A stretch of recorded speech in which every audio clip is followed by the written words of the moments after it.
experiences.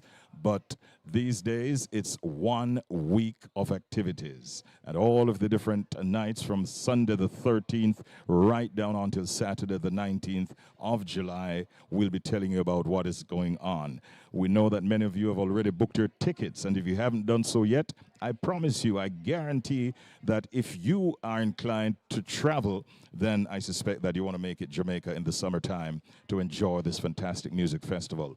One of the most recent additions to the lineup was, of course, the information that we broke on the Richie B Morning Show recently of Toni Braxton being added to the lineup.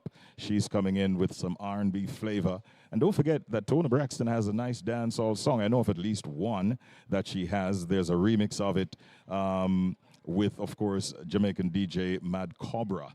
And I would be surprised if she didn't include that in her set, being that Jamaica is, of course, the land for reggae and dancehall music. But I understand that since her addition has been announced, that ticket sales have spiked and they're going very well. The promoters are smiling and are seemingly quite happy. And so she is headlining the Saturday night, which also includes people like Taurus Riley and Leela Ike and Pressure Bus Pipe and many others. But after 14 years of absence, 13 in jail, but 14 from the Reggae Sumfest stage, the Friday night is generating a whole lot of excitement because the world boss, Vibes Cartel, makes another entry after 14 years to the Reggae Sumfest stage. That is making Friday night likely to be one of the biggest nights ever. Because when you look at what has been happening since his release from prison, the shows, back-to-back sold-out shows in New York City. He was, just this past weekend, he was inside of Guyana. He has been to places like Trinidad, Barbados. He's been doing shows in the United States. We understand one show in the United Kingdom where he's headed soon was sold out in a matter of minutes as soon as the tickets were put on sale. So I know that the promoters are excited to have him. They have done one show with him, the Freedom Street, which was done on December 31 last year at the National Stadium. And of course, this year he makes it to the Friday night stage, which is the first of two major nights at the Catherine Hall Entertainment venue. They're also introducing a new product this year, the Global Party. And Molly, of course, the African queen, who has this big bad remix, Shake It to the Max with of course, Shensia and Skilly Bang. She makes it on that global mix night, and that in itself is going to be a very exciting event to watch. They'll also be doing the Sound Clash and a few other things on that night. We're going to be telling you all about it. As a matter of fact, as soon as I got here, I was assigned member of the Reggae Sumfest team. I think her name is Renee, and she's going to be making sure that we get all the guests that we need and all the important people that are here. As you can see on our cameras, there are people milling around, broadcasters setting up their booth, making sure that everything is right. I just saw Maxine McDonough, one of the hard-working members of the Reggae Sumfest team, making sure that some of our partners in broadcasting and so on are all set up. In fact, where we are surrounded by a number of broadcasting entities, or partners in crime, you might say, and we're feeling very comfortable amongst our peers. And we're gonna make sure that you get a chance to hear all that is happening here. I just saw one of my friends from Irie FM saying hello. Tonight, Montego Bay comes alive. Let's put it that way. Montego Bay comes alive tonight, not just with Montegonians, but many persons from different walks of life who will descend on this second and friendly city to witness and to hear and to get a chance to learn more about what is in store for this fantastic festival this year. So once again, we welcome you. If you're in Florida, if you're in New York, if you're in UK, if you're in Canada, if you're in anywhere in Asia, in Africa, in the Caribbean, in Jamaica, wherever you are, we welcome you to, of course, this Live Outside broadcast. We'd like to thank in a very big way. Down Sound Entertainment, who are our sponsors. We also want to thank Toby's Resort, who are on board with us as sponsors. And the other sponsor that we must mention is, of course, the Richie B Radio Novelty Store. We got them to spend a little money, Richie, and to become a part of the sponsorship. I know that the person behind that will pay his bills, so we won't have any problems collecting. And you can find that at www.richiebradio.com/shop. Go there and you'll find whatever you want in terms of memorabilia, in terms of keepsakes, whether it be T-shirts, caps, mugs, if you want phone cases, all of that is there at www.richiebradio.com/shop. I think I see the McDonough sisters in the wings, and I'm standing by to be joined by, I believe, either one, maybe one or maybe both. But these are sisters who work so hard year in, year out. If you are a part of the Reggae Sumfest family and you have never interacted with Marcia or Maxine McDonough, then you must be at a totally different festival, because these are the ladies who make sure that all of us are well taken care of. Whatever we need, we get year in, year out. So Renee wants to give me a little something, and you can let's find out from Craig. Craig, is Renee okay to come by where I'm sitting? Yes. She wants to slip me a note so that we thank you very much. And here she comes with a little bit of information that we can use. All right. So we're going to be talking to Marcia. Please welcome Marcia McDonough. Of course, she's the traditional marketer. And pretty much some people would say the marketing coordinator. And Maxine is the public relations coordinator. Thank you very much, Renee. And Marcia and Maxine, I don't know, maybe Renee thought that we needed a formal introduction.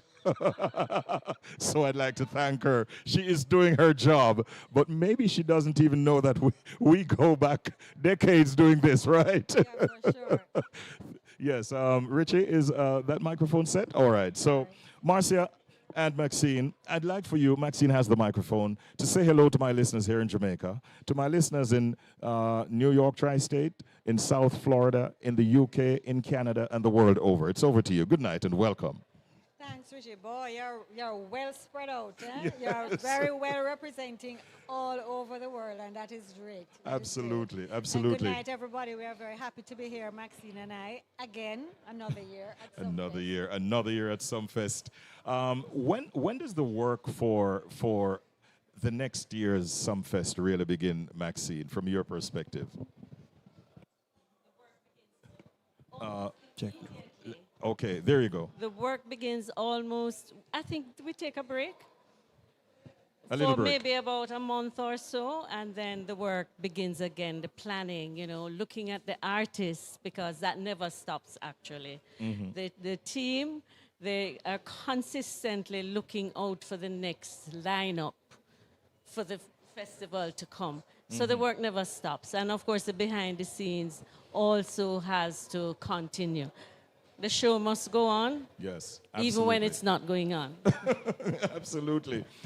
This year seems to be generating, I don't know if I'm right or wrong, but I get the feeling that there's a certain vibe as we build up for Reggae Sumfest 2025. What are you feeling, Maxine?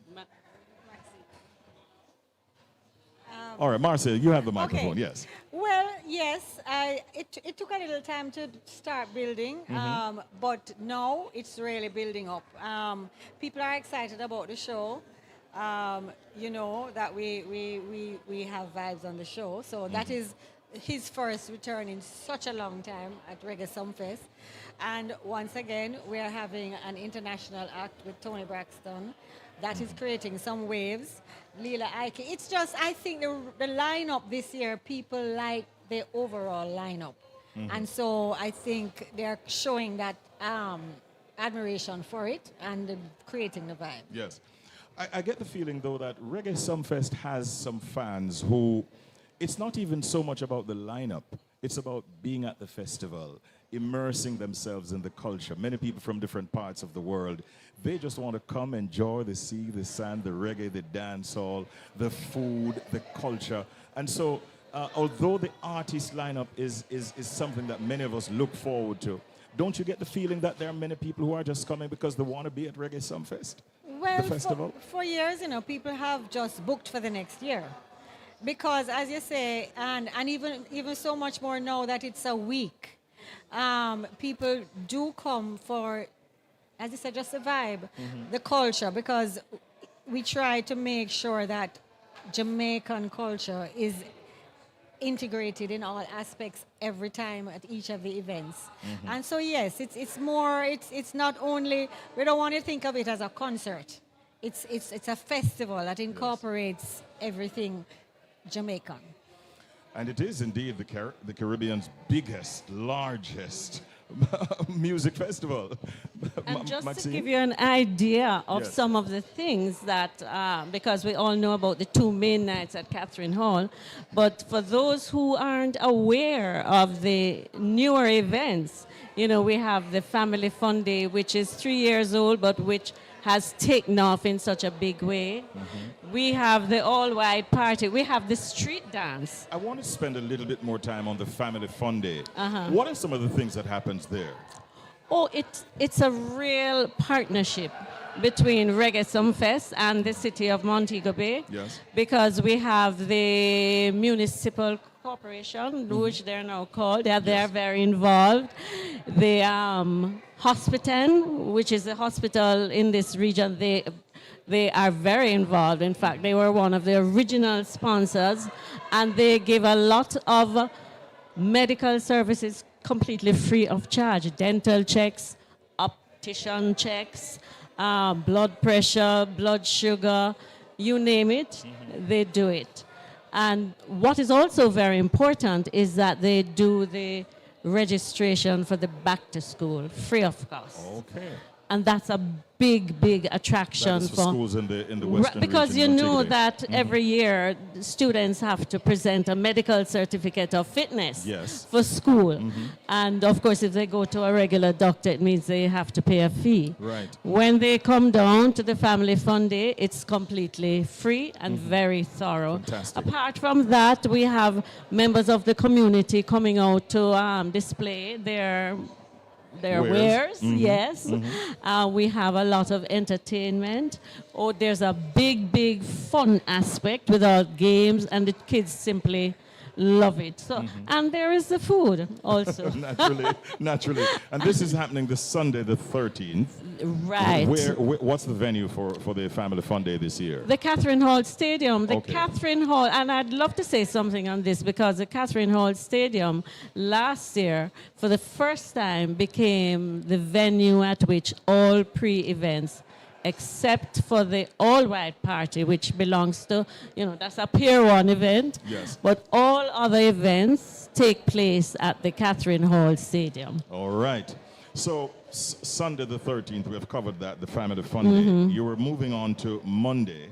That's the street dance, That's the which street dance. just grows bigger and bigger every year. It's free of cost. Yes. I mean, once you come, then you buy your drinks and so. And again, that is at the Catherine Hall That's at the Catherine Hall Stadium. Stadium. And then we have the all-white party, which has been there since the beginning of Sumfest, and that's at Pier 1. Right. And that's always a hit. And then this year, Marcia, you better take this one because I'm the global. Yes, we always had a global sound clash. However, this year, what we're doing is it's still global, but it's more of we're bringing in not just a sound clash aspect of it. There's a sound clash, but there's also performances from the Caribbean, other people, a little African, trying to bring in a different type of vibe with different types of genre of music. Yes. So it's going to be a fun night and still have the clash vibe. I think but Tony also- Matteron is going to be on. Yes, I for was sure. told. Yes. And there's a female who was a champion No, no, not the artist yet, but the person who will compete against Tony Matterhorn. Matterhorn. I understand it's a female who's leading a Who's sound system, as Joe pointed out. And that's always interesting. It you know always that. is You know that interesting. because the guys don't like when us females try and get them out. You know. You said it right. Yes, but in addition to that, I know that Maxine was about to mention the fact that this African, we have now to say a superstar, Yes. who this morning on my program, I was making mention of the fact that she has now entered the Billboard Hot 100 singles chart Really? with the song Shake It to the Max and the remix which features Shensia Yes. and Skilly Bang. So Molly is It's going to be one of the main acts on definitely. the I mean, global when party. I heard the song first, now look at me. You know, I'm not as young as I used to be, and Although you look I heard this song, you know, and I'm working with my staff, you know, and they're looking at me and in a funny way because they're not understanding why I'm trying to shake it to the max. You know, so yes, I'm looking forward to seeing her. Yes, I'm yes. looking forward She's to doing seeing her. very well. I'm really so Yes, proud of her yes, based on yes, where she's yes. coming from, how she got the attention of the audiences, walking out into the streets in Africa where she's from and just doing the dance, Yes. stopping traffic, blocking traffic, and now the song has taken off in a very big, big good. way. Very So she's one that we'll all be looking forward to. That's on the Definitely. Thursday night. Yes. Right. yes. Did we mention the All Black? The Blitz. No, I think Blitz. we missed the Blitz. No, Yes. last year we had done it a little differently, but this year bringing back the Blitz in its full form. Usually, you know, it's the party that people try to dress up a little bit and come out and really hang, you know, and we expect it to get back to that form again this year, and that's on the Wednesday night. All right. Then Friday. So we have done Wednesday, we have done Thursday, and now Friday we move over into the Catherine Hall Entertainment Center for the first of the For the two first big big concert nights, right. Headlined on Friday night by none other than the world boss. Himself, Vibes Cartel. And you know, although he did do his concert in the beginning or the end of the year, whichever you want to call it, Yes. but still there are a lot of people who had not been able to see him who will get that opportunity now to see him. And I think we're going to have a very good night that night. Well, let me tell you, Marcia and Maxine, people are feeling, I'm hearing people saying it might very well be the biggest night ever. When you look at what Vibes Cartel has been achieving since he has been released, you saw some of it at Freedom Street, and now at Sumfest Festival, which is going to be capturing Jamaica and a wider worldwide audience. New York He has was been very selling good. out venues. Yes, he did back-to-back sold-out shows in New Yes, York. excellent. So we are feeling, and I'm predicting that this might very well be one of the biggest Friday nights ever at Reggae Sumfest. And we're certainly hoping that it will be. Yes, and of course there's people like Massacre and you know, people like Skeng and Governor and so many more artists that will be performing. Tommy Lee Sparta, who is also Yes. from Montego Bay. Yes. Big night for Sumfest. Definitely. The grand finale is Saturday, the 19th of July. You mentioned that Tony Braxton is going to be on Tony that Braxton. night. But you know, Tony is going to be there, of course, as a headliner.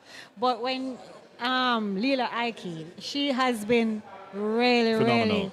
doing well. I saw her recently, and she sings her heart out, you know, Yes. and you really can't help but notice her.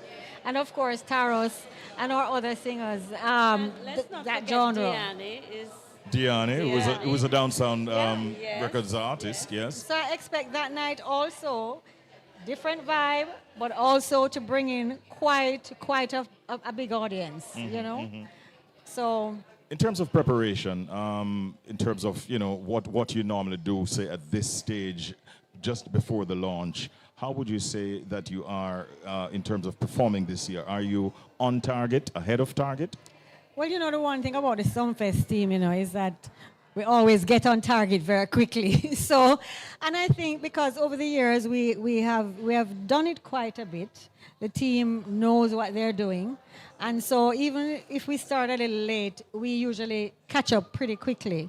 So I would say that we're on target with what we need to be at right now, and within the next few weeks, everything will be certainly ready. And trust me, this year Joe is not only trying to be ready; he's trying to be previous. He wants everything to be finished early. So, Yes. so once he speaks, we have to try and work with that. Right. Have you been having conversations with the hotel sector, and what are they talking about? What are they telling you? Are bookings going very well, to the best of your Well, knowledge? I mean, I haven't necessarily spoken to the hotel themselves, but what people have been saying is that all of a sudden they can't get any rooms, and those that are available are pretty costly at this time, because they are pretty much getting booked out. So my recommendation for anybody who hasn't gotten one yet is that really they would need to book right now, to actually try and get a room at whatever price it is at the moment. Yes, because we know at this time they're a Yeah. little pricier than normal. Yes. Well, what is your your parting shot? What do you want to say to the listeners out there before you depart this evening? Well, personally, I would just like to say that it's great for me personally. I've been here with Sumfest for so long, but it's always such an exciting feeling to go to the other one, and I want to make sure that everybody feels that way as well, and I invite them to come down to as many nights as possible. I mean, I know not everybody will be able to come to all 7, but try the best to come to at least 2 or 3 of the nights, and I'm sure it won't be regretted. Thank you, Marcia. Maxine, tickets are widely available across Jamaica by now, and also at reggaesumfest.com, I take it? Yes, they are widely I don't have the list of the outlets right now, but Fontana is certainly a major, and Hardware and Lumber. Yes. Hardware and Lumber, as you know, is a major sponsor. But those locations, and of course, reggaesumfest.com. Right. Ladies, it's great seeing you as usual. Thank you so very much for your kind accommodations year in, year out. And we look forward to not just covering the launch, but also being there at least for 2 nights, the Friday and Saturday night. And if I feel like, I might even try to be at the Thursday night this year. But we'll talk some more about that. Yes. But yes, Richie, why not? I Yes? just want to say, and I look forward to our communication in terms of the interviews Yes. before. Most definitely. Before the As part of festival. the build-up. Right. And we have several spots And thank already you. allocated for that. And thank you for your cooperation in this regard. Most definitely, our pleasure.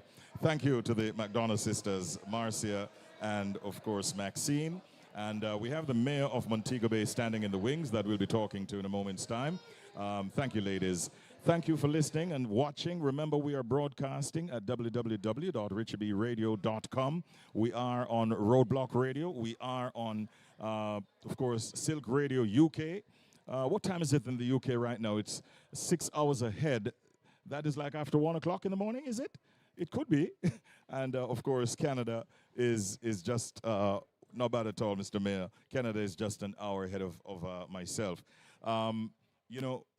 All of a sudden, the mayor steps into the chair, takes his seat, and I see about a dozen camera men just roll over into the corner immediately. You take that kind of you get that kind of attention wherever you go, Mr. Mayor. Boy, it comes with the office, I guess.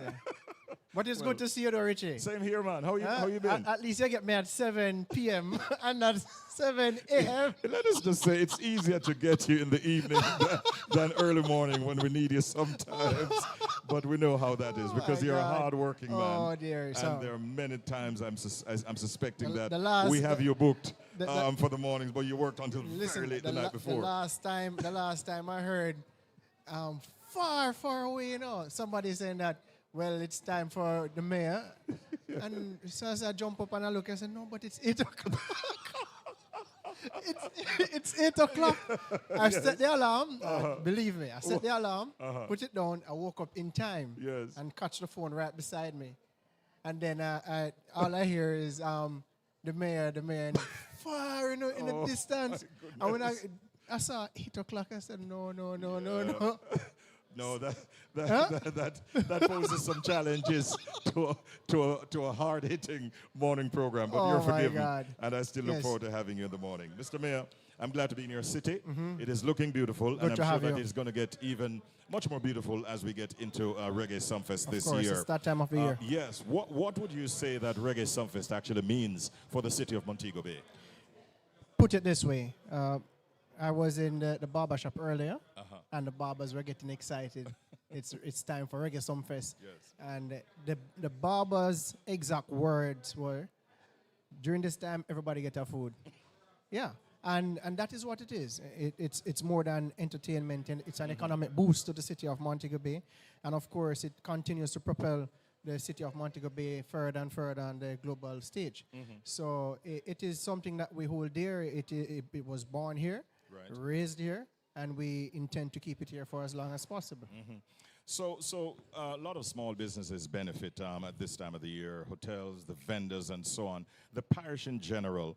But it comes with a lot of responsibility, I suspect, that your office has. How do you sort of prepare to ensure things like safety and cleanliness and smooth transportation and stuff like that, whilst you have so many thousands of people coming into the city? What you must commend the principals of Sumfest for is the level of engagement with which they have pertaining to the planning of the event. And they don't just plan from their boardroom, they plan with us.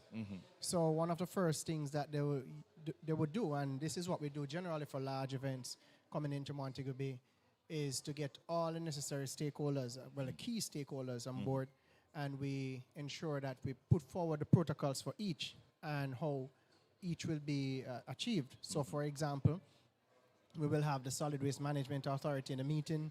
We have Public Health in the meeting. Of course, they deal with the garbage management. You have to show them how you're going to containerize during and after the event so as to provide for cleanliness within the space. Public Health is there. We're using a property that is prone to mosquitoes. So they have to do the fogging. They have to prepare the area, ensure that the stations are so set up so that they meet health protocols. The persons operating within the space, they have their food handlers permit. Fire, they have to look at the emergency evacuation plan. You must have that just in case you have a stampede or something happens within the space and you need to evacuate immediately. They also have to look at how the area is, the site plan, situated so that if there's an emergency, they know how to react, how to enter, all of that. We have the police that is dealing with traffic. Traffic was very good last year in terms of management, and we hope to adopt that we laid out last year and apply it this year, as well as to improve upon parking, because that was a challenge last year, and I got, informal reports that persons lost their vehicles. That's unfortunate, but we're putting in the necessary things in place so as to prevent such a reoccurrence. And the police, they are working closely with the promoters and the principals of Sumfest to ensure that the safety is ensured within the space. We also have, they have to meet the limited liability insurance. That's also a requirement of ours, because especially an event of this magnitude, if something happens, you have to ensure that the event is insured to take care of the patrons in case of any eventualities. We also have our superintendent of Roads and Works from the Roads and Works department that deals with the vetting and management and monitoring of stage installation, any structure that is being placed at the venue to ensure that it is sound and safe. So we have a lot to do when it comes on to event planning, and especially hosting an event of this magnitude. We have to ensure that we are very robust and proactive in executing. And just listening to you, Mayor, what that says to me, hearing you speak like that, is that you and your team obviously are dotting your I's, crossing the T's, and leaving no stone unturned and making sure that the preparations are in place. On the strip going down, I see high-rise buildings, new hotels going up, and so on. But outside of all of that activity that is taking place in terms of construction, is there any particular new development in terms of beautification for the Second and Friendly City that will come on stream leading into Reggae Sumfest? Well, not leading into Reggae Sumfest, but earlier this year I announced that we will be having in place our Urban Renewal Committee for Montego Bay, and we launched that last week before last week we launched that, And the Urban Renewal Committee will be looking at all the different sections of Montego Bay that can deal with some beautification. We'll be launching our mobile murals project. Okay. And that will help also with enhancing the aesthetics of a city and cultural retention and promotion. Yes. So these are some of the things that we're doing. We have a robust environmental project where we recycled 200,000 pounds of plastic bottles last year that could have gone to the sea. And we are doubling down on that this year so we can do better. And we get the communities within the city of Montego Bay, some persons call them inner city communities, to participate. Much of that came from those communities and not the formal ones. So we're pushing these environmental projects. We have spent about $23 million sponsoring youth climate action projects right across the city of Montego Bay as well. Great. Yeah, but in terms of beautification, aesthetics, we're doing some infrastructural improvement now. Sam Shop Square is front and center in this period, where we are going to integrate bricks and such for the sidewalk. Okay. Dealing up to we're also going to deal with the manual covers, all of those, the broken ones, the repair of sidewalks within the town center, all of that. So we're doing some infrastructural work to beautify the space. Of course, we want people to come to Montego Bay to feel safe, to move around safely, and also to embrace the space. You must be happy, you must feel proud taking a picture in the middle of Montego Bay to say, hey, I'm in Montego Bay, selfie, send that to the world. And person see it and say, I want to be there too. So that's what we're working on. Sounds like a plan. I have one more question on the whole matter of preparations for Sumfest, but as an aside, I know that there was a matter with which made the news where apparently members of your team were seen taking down some billboards that belong to the opposition party's representatives. And I know that you were given some time to provide a response and so on. Any comment on where that matter is at this time? All right, so I'll just say two things pertaining to it. Yes. So the first one pertaining to the excitement behind taking down signs. I'm going to tell you. So look at this backdrop that you have, for example. Just imagine that you set up this backdrop to advertise signs for promoters, and someone just encroach on that backdrop. So it's a similar situation. We install a stanchion that is designated for parties, for events, for promoters to use. They pay to use it. And one day we got up and saw it start being taken over by political signs. We urged them to remove them. They did not. We said that if you did not remove them, we will. And that we did. And they started to, encroach upon the different parts of the town center. We said, it's not election time. Just hold off. Just wait until election is announced.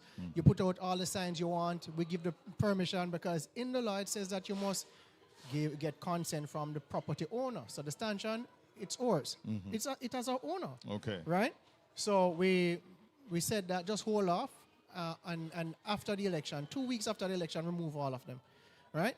We just want the place to look orderly and clean, and those things contribute to disorder and the look of cleanliness. And you stick the signs all over the place. And the second matter, pertaining to the ombudsman. Right. So the ombudsman asked me as the mayor to respond to a particular matter that was there, that a complaint was lodged against the municipal corporation.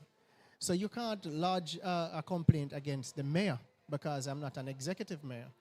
My power comes from the council. Yes. And the council's power comes from it being elected as a council in a meeting to say that this is the policy of the corporation.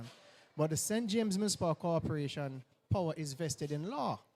And as a statutory body, the administration was executing its duty to remove signs that never had consent to in the first place. And they took it personal, as a personal attack on the office of the mayor. Very unfortunate. But the ombudsman intervened and said, I must respond. But the matter is in court, and we will only discuss the matter in two forums. We can't discuss it in two forums, rather.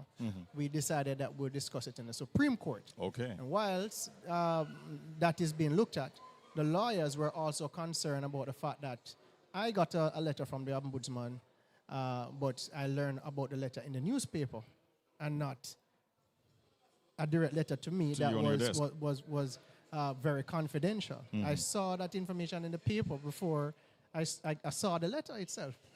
Yeah? Not So good. our lawyers were concerned about that because now it has boiled over into a public spot, but shouldn't be.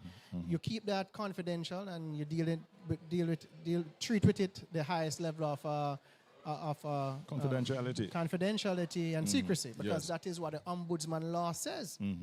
And also, the question was raised about why would the ombudsman question or investigate a matter concerning a government office and a political party when the ombudsman law also speaks to dealing with disputes pertaining to political parties. And I'm not representing a political party. Right. It's a municipal corporation. It's a municipal corporation. You And represent. I did not take down the signs. the powers within the corporation that it is subscribed to, the laws provided in the Town and Country Planning Act gave it the authority to activate whatever measures needed to deal with a breach. That is what happened. Well, I thank you for giving us so much detail, much more than we actually expected, and it's one of those cases that we'll be watching as it progresses. Okay. In closing, Mayor Vernon, what's your message to Jamaicans and also to visitors coming into Jamaica or into Montego Bay for this summer who are planning to enjoy the festivities and all that you have to offer here in Montego Bay? What's your message? One of the biggest concerns visitors usually have is the destination safe. Montego Bay is as safe it has ever been, or maybe in the longest while. And when we look at our numbers, we are talking about less than 10 homicides per capita, per 100,000 people rather. Okay. So we have a relatively safe space, and we're doing as much as possible to ensure that safety is not just about the numbers pertaining to homicides, but how you feel within the space. The roadway is safe, the food that you're eating is safe, and you can embrace the space wholeheartedly. So we're doing our best, and we trust that our visitors will have a will of a time. Montego Bay is a tourism capital, not just in the sense of it, nor the idea, but we also have the numbers to back it up, Right. to show how we promote the hospitality within the space and the impact that we have had as a city in tourism right across the Caribbean. So this is one of the best destinations that you can identify globally, and we welcome you to Montego Bay and have fun, enjoy the sunshine, the sea, and everything that our city has to offer. And indeed, the music of Reggae Sumfest. Mayor Certainly. Richard Vernon, great seeing you. You too. Always a pleasure talking All right. with you. Have a good evening. All right, thanks. No worries. Thanks so much. All right, and that was, of course, Mayor Richard Vernon, in fact, the mayor of Montego Bay, here on our live outside broadcast.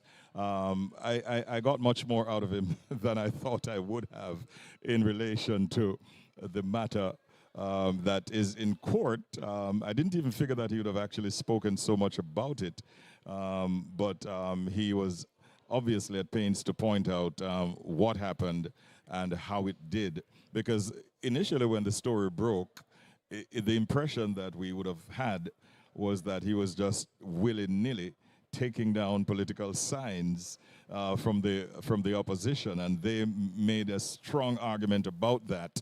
But I guess there are two sides to every story, and I want to thank him for delving into the matter as much as he did a while ago. All right, it's a beautiful evening, lots of activities. If you have ever come to Iberia Star, you would know what it looks like, but not with all of the feather banners and the buntings and all the different things that are outside. The place is beautifully decorated. In fact, coming from Montego Bay, I took the first gate. There are several gates that, I think about 2 or 3 gates that you can use. I took the first one coming from the Montego Bay end, and because that takes me closer to the property, one of 3 on the Iberia Star property that is hosting the launch tonight. And I had to go all the way up to the first property if you're coming from the Kingston end in order to get a park because all of the parking slots were taken, and there were persons who were not just inside of the regular designated parking area, but persons who were parked alongside the driveway making sure that they get a spot because they know that this is going to be one heck of a night with a lot of people coming in to hear, to see, and to feel the excitement of Montego Bay. Now, I must tell you that the police have always formed a part of the activities for Reggae Sumfest, and we are going to be talking to one of the senior officers here in Montego Bay, who we have seen very often on our television screen, you know, talking about crime and the efforts they're putting into controlling crime. And to a great extent, I believe they have had quite a degree of success in terms of getting crime under control. And so we're very pleased. I am always very pleased when I run into my friends in the police force, especially those who are at a senior level. It's what you call security for surety. And I'm going to ask the two officers to just introduce yourselves as you join us here on this live broadcast. All right. My name is Aaron Samuels, Senior Superintendent of Police in charge of St. James Division. And I'm Linroy Edwards, DSP in charge of Operations, St. James Division. All right, Sir Linroy, we might be meeting for the first time, but myself and Mr. Samuels were right in this very same spot last. Oh, we've met before? Your brother trained you. Oh, my brother trained you, Belvin. Oh, okay, we have. All right. Good to see you. No doubt he's listening right now and would be very happy to hear that. I myself did not make it to the force, but I do have my brother and other family members who were involved in the force. Mr. Samuels, I've seen you more on my television screen than we have caught up in person like this, but it's usually a case where you're talking about crime and, truthfully, the successes that yourself and your team are having here in Montego Bay. It looks like you're having good success over a significant period of time. yes, the team that I think I have one of the best teams across the country. The management team, DSP Edwards is my operations officer, but we have created a system that we have used to ensure that we have continuity to the successes that we have. And I must give kudos to the men and women of the St. James Division for the work that they've been doing and our stakeholders. We have worked closely with all our stakeholders, the military, the fire, the citizens, other stakeholders, and it has been a good journey thus far, and we intend to keep it going. Mm-hmm. Given the size and the magnitude of the festival, what specific preparations would you say that you're putting in this year to as we get closer to Reggae Sumfest and during the festival itself? Okay, so Reggae Sunfest, last year was Eddie's first baptism to Reggae Sunfest, but I was here from 2022. And every year we have started our preparations early. So our meetings are ongoing. We are looking at the plans, outlining where we have the gaps that need to be filled. And we are getting the necessary support in terms of external stakeholders who will be coming to assist us. So it's really jump in this saddle and start going because we have the plans. There's nothing that we do without an up order and a plan that guides us in terms of how we do what we do.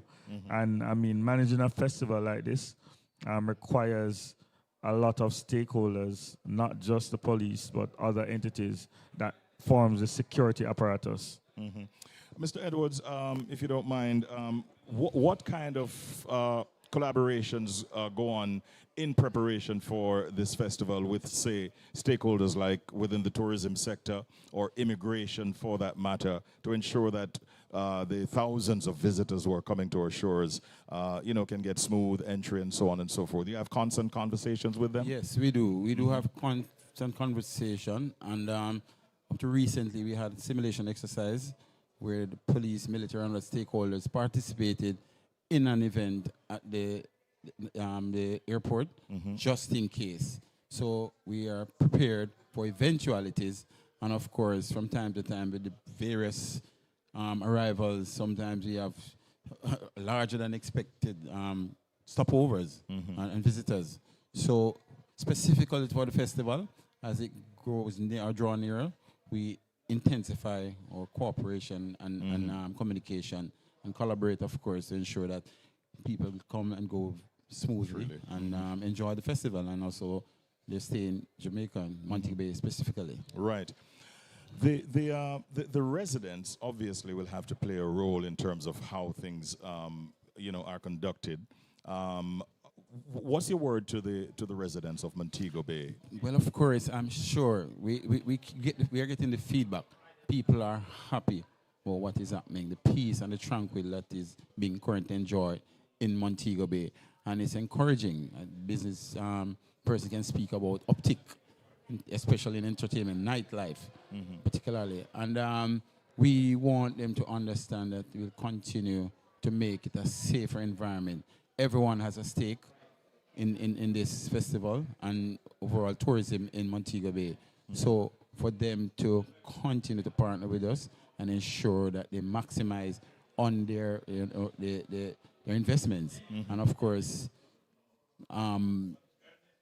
interaction, customer service, being pleasant, being Jamaican is very important. So continued communication and collaboration will of course ensure that they have a wonderful stay and enjoy. Wonderful, wonderful. Officer Samuels, if I get back to you, do we have anything like any curfews or restricted zones or anything of that nature that we might have to contend with leading to the festival? Well, we have managed last year to have our major reductions without any state of emergency. At the time, depending on what's happening on the ground, if there's a flare-up in a particular area, we may look at a curfew. But as it stands now, we've been enjoying some good weather as it relates to crime, so we have not had anything major. In fact, since the start of the month, we've only had one shooting incident, and we have had no gun murder. We had a stabbing incident, and I think that shows for St. James that is a major achievement, and we want to keep that going. You had interviewed the mayor just a while ago. Yes. And he's a major stakeholder that we have with the municipal corporation. He mentioned a couple of months ago, late last year, that St. James would be the safest city in the Caribbean. And as it stands now, looking at the numbers, we are. Yeah. And I am really happy for the support. We were able to lay out our plans to the mayor, and he was able to buy into it. And he's championing the cause as well to keep the reductions going. Great relations between both the municipality and the police. The crime numbers generally are trending down. In fact, I heard as recent as today on a newscast that in terms of murders and so on, down by about 70% less than what it was like, I think, last year this time. In May. Yes. Now, this is a major achievement, and I want to publicly commend you and all the members of the force across the island.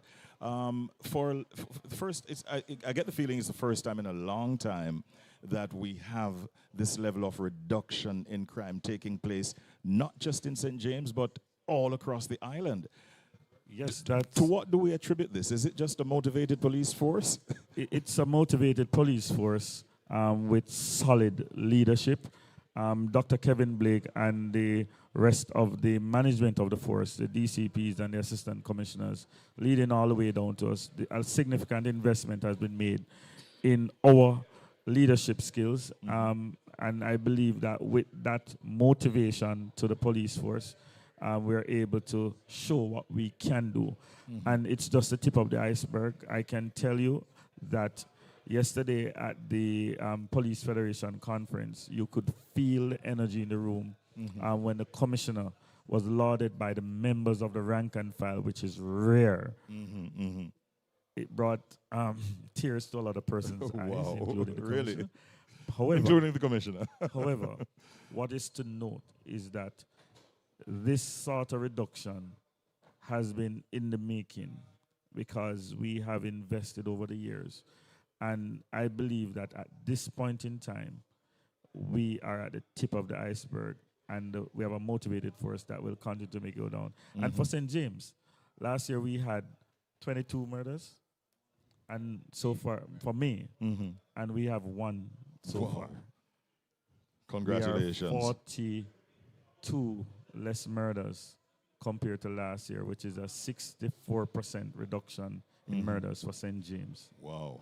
And this is all because of the work done by a strong management team and a dedicated and disciplined and strong men and women in the St. James Police Force. Division, yes.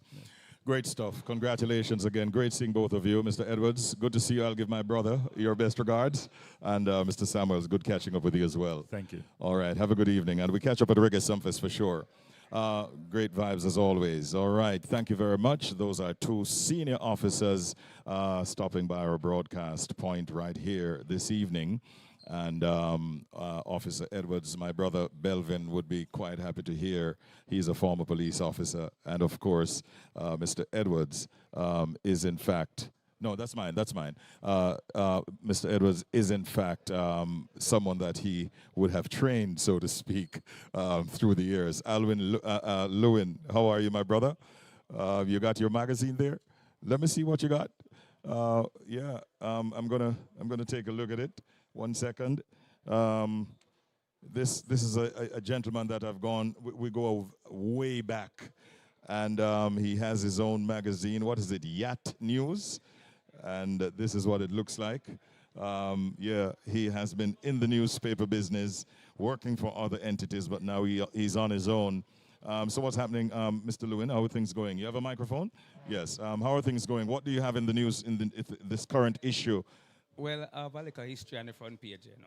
Because as a Montegonian, many people do not know that there was a plane crash at the Sir Donald Sangster's International Airport in 1960, where 37 people were killed. So I research it and I educate them and bring back little memories. You titled the article, Remember When? When, yes. Okay, 37 people were killed in a plane Many crash people do not know at the that. Montego Bay Airport. When was this? 1960, January 1960. All right. Yes. That's quite some time, So a few I decades informed ago. the public. And if you notice, I have you here. Me? Yeah. Am I featured in your paper? I don't know. Okay. He has an article, I'm just seeing this here, award-winning Richie B partners with Best 100 FM. Okay, so that's a good look. I'm going to have to take a more keen look at this article and see if you have gotten your facts right. Yes, hope you don't sue me. I won't sue you. We go too far back for that to happen. But thank you for that highlight. And yes, we are in fact in a partnership with Best 100 FM. They take us, our morning program, 6 to 9 weekdays all across Jamaica in every nook and cranny. And then, of course, we partner with Roadblock Radio out of New York and also out of South Florida. Yeah. Another one of our international partners is Silk Radio UK that takes our program out into the United Kingdom and beyond. Yeah. And we are also partnering with Reggae North Radio out of Canada that takes a program out of Toronto to the world. I want to be in the partnership too. Well, we will talk more about that. Be top 20 chart. We will talk more about that for sure. Mr. Lewin, we have some more things to do, but good to see you, bro. And thanks for the highlights. Appreciate that. That's quite a surprise. I'm here to promote in my paper, you know. Yeah, man. And so that's why I brought you on set. Yes, thank you for that. Give thanks. We'll talk some more later. Hope advertisers can come on board. I'll get the paper more consistent, okay? All right. Alan Lewin himself in the building, ladies and gentlemen, goes way back. And he has been on the toil, on the grind in the newspaper world for quite some time. And he has his own paper now. And so we are definitely quite pleased to have him on set. Now, we are going to be talking to our next guest. I will ask you to introduce yourself as we, are we good to go, Craig? All right. Good evening, my brother. Welcome. I see street vibes on your shirt. Yes, sir. Which tells me that you're not too far away from some rum bottles. It's right around here. It's right. I'm wondering why you didn't walk with some to come on the set. You didn't know that as a broadcaster I can... No, it was a little bit impromptu. Okay. But as soon as I step away, I can leave that with you, you know? And I can tell you somewhat about this product. Sure, tell me. Because...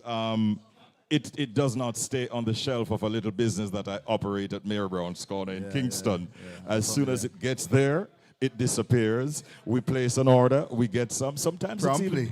Probably get some. Because, I mean, you've been having maybe challenges supplying the demand, eh?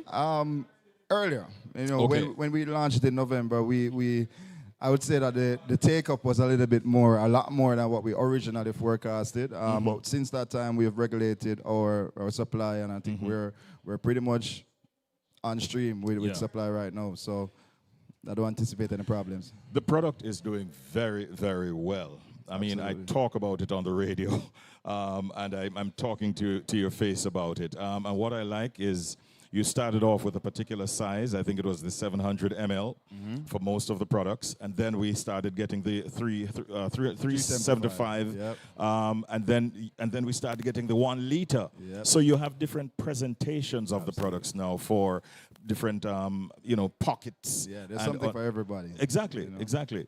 What is it that influenced that decision, though? I mean, no. So our intention is to be the rum of Jamaica, right? And that comes with meeting the people where they are. So you have people with different use cases. Some people want just a drink at the bar. Some people want to carry a big bottle at home or overseas, right? So the idea is to match the market where the demand is. We started with the 700 ml bottles, which is more of a standard in Trinidad where the rum is based. We've moved to 750s, 170s, which is our flask. Yes. The 375s is our big flask. And then we have the 1 liter for mostly cocktails and that type of thing. So we meet them where they are. That's the general idea. Which of the products in the Straight Vibes line would you say has really taken off the biggest in Jamaica? Fever. Without even any hesitation. Without a doubt. Jamaica is a white overproof rum country. This is just the facts, right? So Fever being our 63% product with such a magnificent taste profile, people tried it. I think the first month or two they did a taste test, right? And I think we passed the taste test with flying colors. The Jamaican taste. They're working with it, you know? So I think we passed that. I know that based on my what I would have read, I know that the plan was to dominate the Caribbean and maybe other markets outside of Jamaica where it is doing so well. How would you say the rum is doing in other territories? The rum is taking over the world in the same way that Vibes Cartel is taking over the world since its release last year.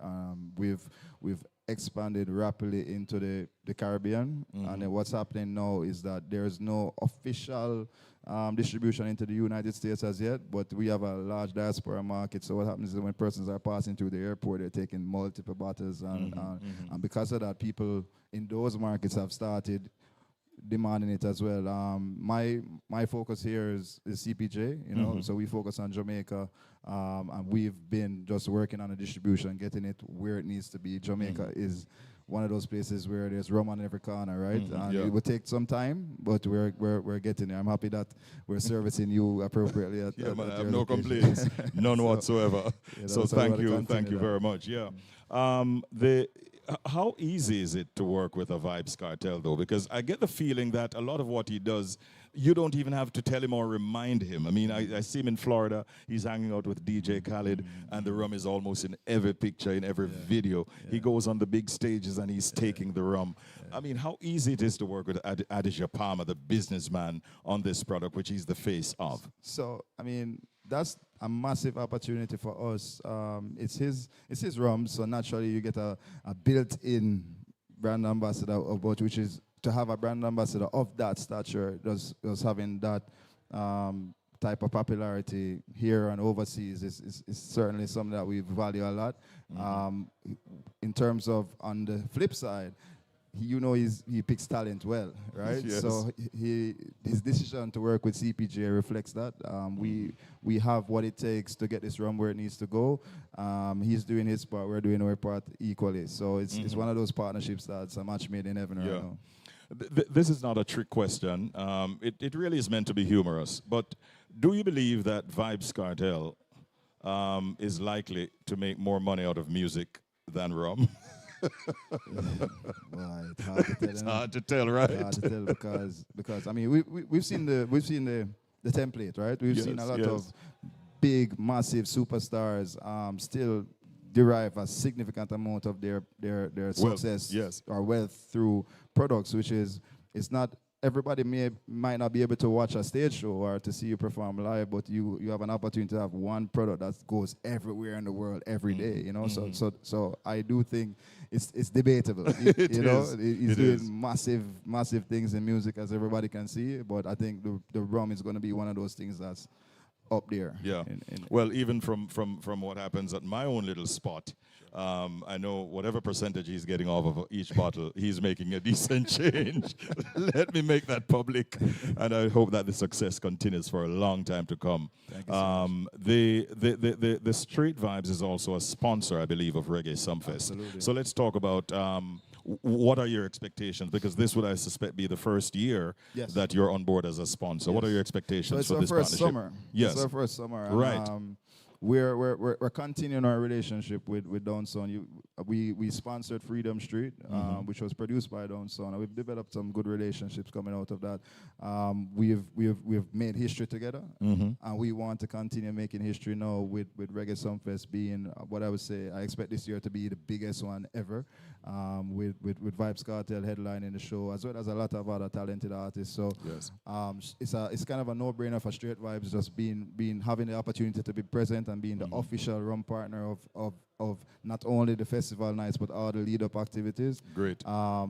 Persons who might not have tried the rum, we can certainly expect them to try it while they're here. Sumfest is an event that attracts a lot of overseas persons to come Yes. in. Some of them might not have had the opportunity to taste or try the rum, and also it's a good opportunity for us to engage the public too, because we have a summer time campaign that we're doing that's going to be launching, especially with your wholesales, where at participating locations, every bottle that you buy, you'll get an opportunity to win a hotel stay in Montego Bay and watch Vibes Cartel perform live. Okay, among many other prizes, that being the biggest one. Yes. So that's something that we're excited about, and we value the partnership, and we value what we can do together, and I think Sumfest is a great opportunity. Yes, and for sure the rum will be there and available to everyone. Absolutely. All right.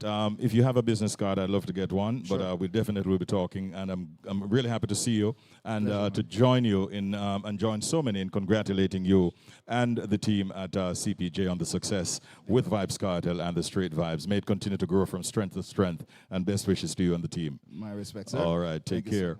No, I'm telling you, gentlemen, it's not the normal. You're welcome, very welcome. It is not a normal thing, Craig and Richie. It is amazing to see how this product is doing, in Jamaica and worldwide, I suspect. We have had, to be placing orders. And sometimes it's one of those products that you tend to want to buy more than you really need, because you cannot afford not to have it on your shelves, because persons are going to be coming by for it and will be very grossly inconvenienced. And even they have managed, even when there are issues with bottles and stuff like that for some within the industry, it seems like they have managed to keep things under control and to be able to satisfy the market. We have not had to wait for too long to get our products at all. So we have to say hats off to them. And it's good to see another Jamaican brand doing that well. And they're also on board as one of the sponsors of Reggae Sumfest. And for that, we congratulate them. We've just completed about an hour on this outside broadcast. My name is Richie B. Of course, with me, we've got Craig and we've got Richie, the other Richie being Richie Rainford. We're here. The activities for the launch have not yet kicked off. They're pretty much off to a little bit of a late start today, but no doubt in short order, we're seeing a number of the players milling around, and scores of people are already here. So we're expecting that in short order the activities will get going, which is when they will be divulging all the information that everybody needs, so that they can hear and they can plan and prepare for Reggae Sumfest. The dates again are July 13 to July 19, 2025. There are a number of preliminary activities, starting, of course, with the Family Fun Day. And then, of course, it all culminates in two massive nights of concerts at the Catherine Hall Entertainment Center with big artists, big names, big vibes, massive amounts of entertainment. And as I said before, you're all invited to come to Jamaica and feel all right. Well, I think I want to take a sip on some water or something like that to allow my throat to exhale. And so I think we've got some music lined up. Just want to thank you for listening, whether it be on Roadblock Radio, Tri-State area, or Roadblock Radio, South Florida, or in Silk Radio, UK, or Reggae North Radio out of Toronto, or www.richiebradio.com. Wherever you're listening to us, we thank you, and we thank you for your support. And we're going to be coming back with much more action from here in Saddle Montego Bay at the launch of Reggae Sumfest. But right now, it's over to the music.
Richie B Radio's novelty online store is now open. Get unique, trendy, and affordable merch all in one place.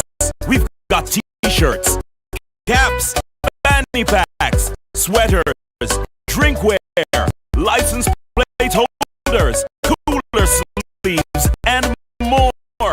Available at www.richiebradio.com/shop. You'll find stylish and functional items such as tank tops, tote bags, backpacks, and an exciting range of kiddies apparel. It's premium products and worldwide delivery from richiebradio.com/shop. We're never out of style. We're never out of style. We are never out of style.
We are, in fact, broadcasting live from Montego Bay in St. James, and we are covering Reggae Sumfest 2025, the launch that is currently underway in another room adjoining where we are located, and we are making sure that you get a chance to learn more about the festival and some of the players that are involved in this massive festival.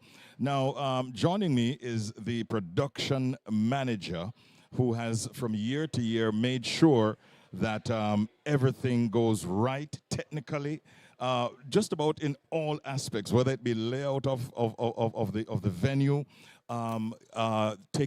Martin, on a serious note, what are some of the main things that you focus on a year-to-year basis under your job portfolio? Well, the major focus of the festival is to present a better experience than the previous years. Yes. So we are always challenged with bettering ourselves and raising our bar. So with respect to the venue and the general areas, it's about a comfortable experience, and, we're very concerned about patient experience and making sure that from the gates all the way through to leaving the venue is a memorable patient experience.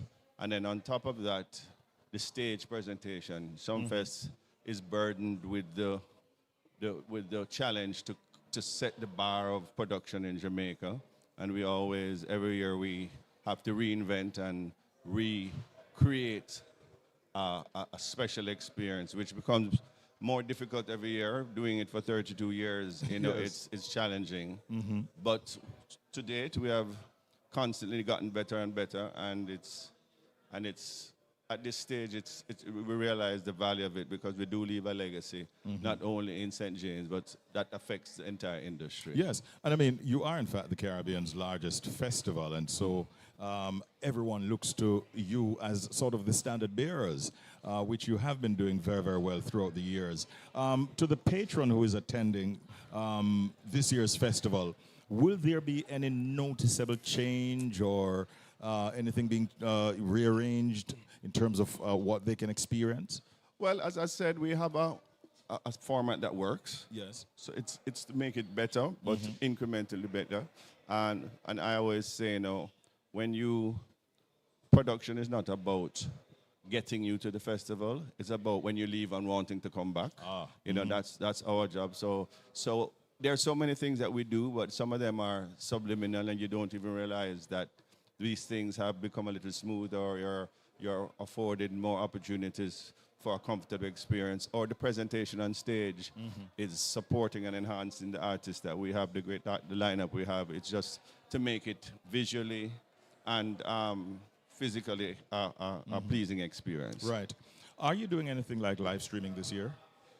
As usual, Sumfest has a stream that for years has gone up for free. Okay. And I think we are continuing to do that. It's part of our audience that we can't get to Jamaica, but it's part of getting people there the next time and inviting people. So there is a live stream that we have special hosts and the usual to enhance the festival experience. So it's more than just pointing the camera at the stage. There's a lot more to enhance that broadcasted content and experience. Okay. Martin, as one who has been involved in Reggae Sumfest for so many years, let me ask you, is there a particular moment where a feat or an activity on the production level was carried through that stands out in your mind as maybe one of your proudest moments? Well, it's hard. I can boast that I was at Sumfest 1 and still here. I was in a different capacity. Yes. At the time, I was sound engineer at the time, and we've come up. But there are many memorable moments. I mean, there was the time that we brought Shabba Ranks in that appeared to fly in from a comet from out of space, and there was a fireball that landed on the stage and exploded. I remember that. There is Beanie Man coming out of the stage. There's when I remember when we had Destiny's Child and the stage was all ablaze with fire. I mean, there are so many things that we did that had never been done before, and so it's again, it's a personal challenge to continue to do that, but to stand up in the audience or from a vantage point and smile and see that everybody's enjoying themselves and you see the reactions is really the feat every year that we want to achieve. And in closing, I promise you that talk for 2 minutes. I'm gone past that, but I want you to speak a little bit, Martin, about the work and the passion that the team that you lead and yourself bring to a Reggae Sumfest, and why you keep doing it for so many years and still love it. Well, as you said, it's passion, it's purpose, and it's realizing that there is a legacy that left. We do affect the rest of the industry for the rest of the year. We help artists elevate their performances and presentations, so it does affect the industry on a whole. And so it really is a self giving exercise where you put in the effort, but you quickly see the return because, as I said before, the smiles on the audience's face.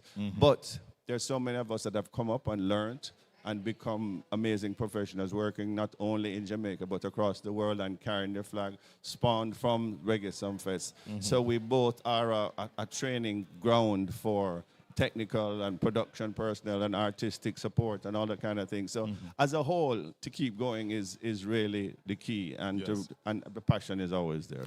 All right, top tier. Martin, great seeing you, bro, and I'll catch you at the festival for sure. Look forward to seeing you as usual. Always a pleasure. We go way back, and this is a man I'm so proud of. Thank you very much for dropping by. Thanks for having me. All right, our pleasure.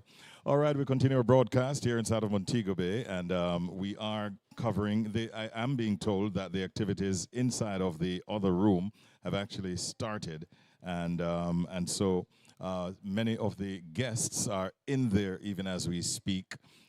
We, of course, will get a chance to speak with many of them on their exit. But joining me right now is Mr. David Lopez. He's the managing director of the Iberia Star Hotel that has been gracious in hosting this launch for several years now. Last year, I was actually here broadcasting. Were you here, David, last year? Yes, you were. All right, good to see you again. Because I remember I spoke with several of your managers and yourself last year right here on this very same spot. Thank you for bringing us back. Yes, it is indeed. What has it been like year on year for your property? Has it been doing consistently good business? How has it been this year? And you know, since we last met, how has it been for your property, your business? Well, actually, this year has started really good. I mean, in terms of how we started last year, the first quarter that we have last year was good, but actually this one we're doing more or less the same. Okay, so then actually was last year that we had after the first quarter we had some challenges, but now it looks very bright for us in terms of the occupancy that we have right now. Okay, and it usually sort of peaks leading up to Reggae Sumfest, I suspect. In terms of occupancy, Right, exactly. Yes, actually it does. Well, Sumfest actually help us also to increase the occupancy in these special dates that we have. So that week. So yeah, we have some peaks, and then it's gonna be busy as well. So actually we are preparing, organizing everything. We're providing good services in the 3 hotels that we have. Yes. So we have launched also some good prices, good rates for those dates. So we are taking advantage of that. Yes. Listeners, because we're broadcasting across the tri-state area in the UK, we're broadcasting in Canada and across Jamaica and the Caribbean. So how can people actually book? Make reservations for Iberia Star? Is it by contacting the hotel directly or going to one of the booking sites? Well, we have different options, and we offer. I mean, what we want is we provide a service, and if you can go iverstar.com, you look for us. It's very easy. And then if it's, for example, for the local market as well, if you want to call us, we have the team over there waiting for you and provided all the services. You can book it directly, and it will be easy. And then you can have your booking very, very, very fast. Very easy. For the listener who is tuning in for the first time right now and hearing me speak to you, David Lopez, the managing director of Iberia Star, just paint a picture of of the property. I know there are 3 different hotels within this property. Give us a little bit more information about the hotel itself. Right. Actually, we have 3 properties inside the resort. The first one is the Waves. We recently have changed the name, actually, because we are providing a better services, better experience that we have. And it's especially more, we have a lot of energy for groups. We have a lot of activities in this hotel. Then the next one is the Selection Hotel, and actually it's more for families. And then we have, enjoy your time with all the members of your family. So it is the place to be because we have different attractions, especially for the kids and also for adults. So we also offer the shows. So it's really good. It's good entertainment that we have. And then the next one is the Joya, which is a luxurious hotel with better services that we have in terms of more personalized services. It's adults only. So this is the kind of the 3 hotels that we have for each kind of guest that is looking at different experiences. We have all of them. So that's what we do. All right. How many rooms do you have overall on the property? Well, we have 980 rooms, okay, and then so we're splitting them basically 295, 366, and then 320 in the whole resort. Resort, that's what we have. Fantastic property. I'm trying to remember, David. How many years has Iberia Star been in Jamaica now? Well, we already have more than 15 years already, so wow. Yes. Time flies. And 10 years always supporting Sumfest. So we are really with the spirit we have it here for Jamaica. So we like it. All right. It's always a pleasure being here and catching up with you. And I just want to wish you all the best. We might catch up over the season, or maybe it's the Reggae Sumfest. But it's good to see you, David. Richie, nice to see you as well. All right, okay? take care. Thank you so much. Yeah, man. David Lopez, ladies and gentlemen, the managing director of the Iberia Star Hotel. Now, I don't call this brother just another entertainer. I call him my brother and friend. Yaku. Whatever. It is the one and only Harry Toddler in the building. You have a song that you did for a friend of mine, Pandemic Records. Wow. And I got it from him. I got it as a rough mix. Yes. And I sent him a message immediately. And I said, I need it to play on the radio. Wow. And I played it 2 mornings ago. And I said on air, I said, I don't know what your set list will look like, but the way that this song is, the kind of momentum that this song is developing, wow. I am suggesting that you perform that as a new song in your set at Reggae Sumfest. Good. Richard. Yeah. And as a manners. Every time, brethren. You never stop playing Harry Toddler from group days. Yeah, man. Till this day. Till this day. And that's my latest release. Yes. It came out the 15th of May. Code. Code. Yes. Big tune, brethren. You know the code. I know the code. Yeah, man. How you go on the road. All right. Now, you're very much a big part of the Down Sound Records family, and you're making your way back to the Sumfest stage this year. How exciting is it when Sumfest time comes around, especially when you're performing? Well, it's more excited, and I feel so elated when time I am going to grace the stage. You understand? Because it's my team and everything, but when I'm performing, I'm in a different spirit, a different mood. You understand? So I have a salute to the whole staff. You understand? Even the Sumfest staff and the Down Sound staff. Yeah. When I'm going to grace the stage this year, 2025, I'm happy to be alive, and it's a great feeling. Yeah. And Sumfest it's got to put on a decent momentum this year. Lovely momentum. So Richie, you're ready. May I try to put code in on my set? No, man. Seriously, man. Seriously. You need to have that tune. We are giving it the support radio-wise. Right. And I'm sure that promotions are taking place otherwise. It's a bad tune. You have maintained the Harris Toddler standard that we have known for so many years. Right. Yeah, man. Code. Watch out for it. Stream it. Like it. Make sure that you support Harry Toddler. How many years now have you been in the business, Harry? I was EST 1990. But I didn't get the break until 96. Okay. When I sing the song, Beer Gal, One Way. Yeah. So I'm doing like 35 years in the music. Yeah. You understand? So it's been a minute, bro. It's been a minute. All I know is music, Richard. Remember, you you you counsel us and you do the right thing for us. That's why we stand today. Yeah, man. Predominant. Yeah, we're proud of you. And I'm happy to say right now, people, I am dancehall. Yeah, for real. And dancehall is getting a very good run right now, Harry Yeah, it's on a wave. Yeah, it is. Yeah. And I hope this momentum continues to climb for a while yet. It's got to climb. It's got to climb. As an artist who is so immersed in the game, this is pleasing to you, and no doubt it motivates you. Yeah, I'm so happy. Because one time I say Beanie, Mr. Cartel, and right now Mr. Bujo. You understand? And then lately, looking from now, we're going to see Killer. Right. In these big arenas and all these things. It's a great feeling for dancehall. You understand? Because remember, Sean Paul them always do it. Shabba them always do it. So it's nice to see my peers them doing it. You understand? The 90s youth them. Salute to them, man. You understand? So it's a great feeling. Dancehall is on a momentum right now. The world loving it. Yeah. Right. Yeah, man. You're a standard bearer. We're looking forward to your performance as usual at Reggae Sumfest, Harry, and just keep on blazing the fire, brethren. Fully and 90s. And keeping the fans happy, because I consider myself one too. Yes. You know the thing. Give Great thanks give every thanks. time, my brethren. Love you, brother. Every time. God on good road. Yeah, man. Every time, bro. That is Harry Toddler, ladies and gentlemen, part of the Down Sound Records family, and a man who has been in the game for more than a minute. He said 35 years, in fact, and still going strong.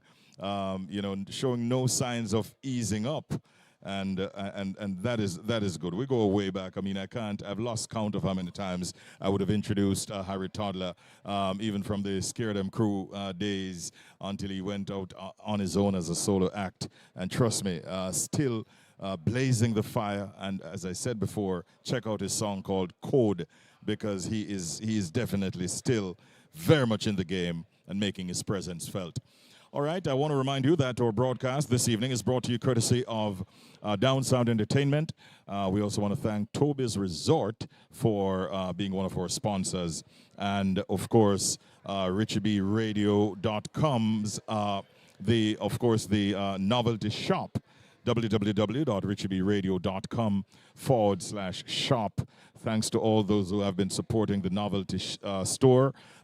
Persons are more and more sending me photographs and videos of the items that they have bought, and they're so proud of the items. One person messaged me on my way down today to say that she went into a restaurant in Florida and was wearing a T-shirt that she bought from the website, and everybody there wants to get one of them. And she says she, as a matter of fact, is going to be putting one entire order together and then distributing them to the respective owners. That is so very nice to hear.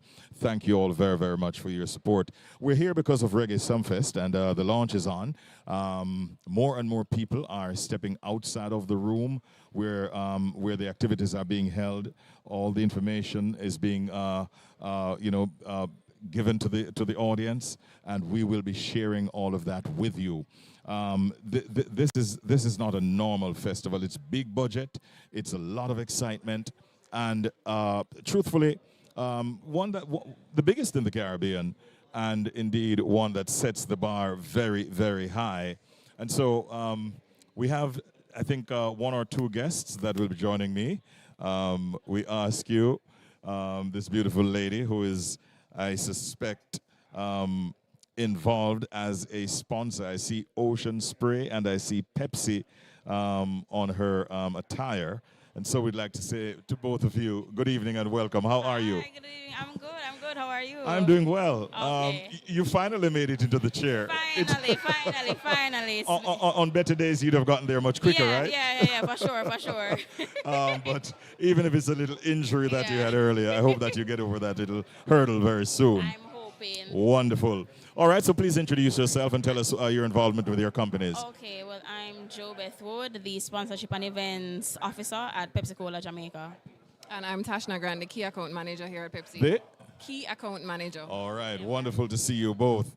As a sponsor, no doubt Reggae Sumfest is one of those events that you're very pleased to be associated with. And if so, then tell me why.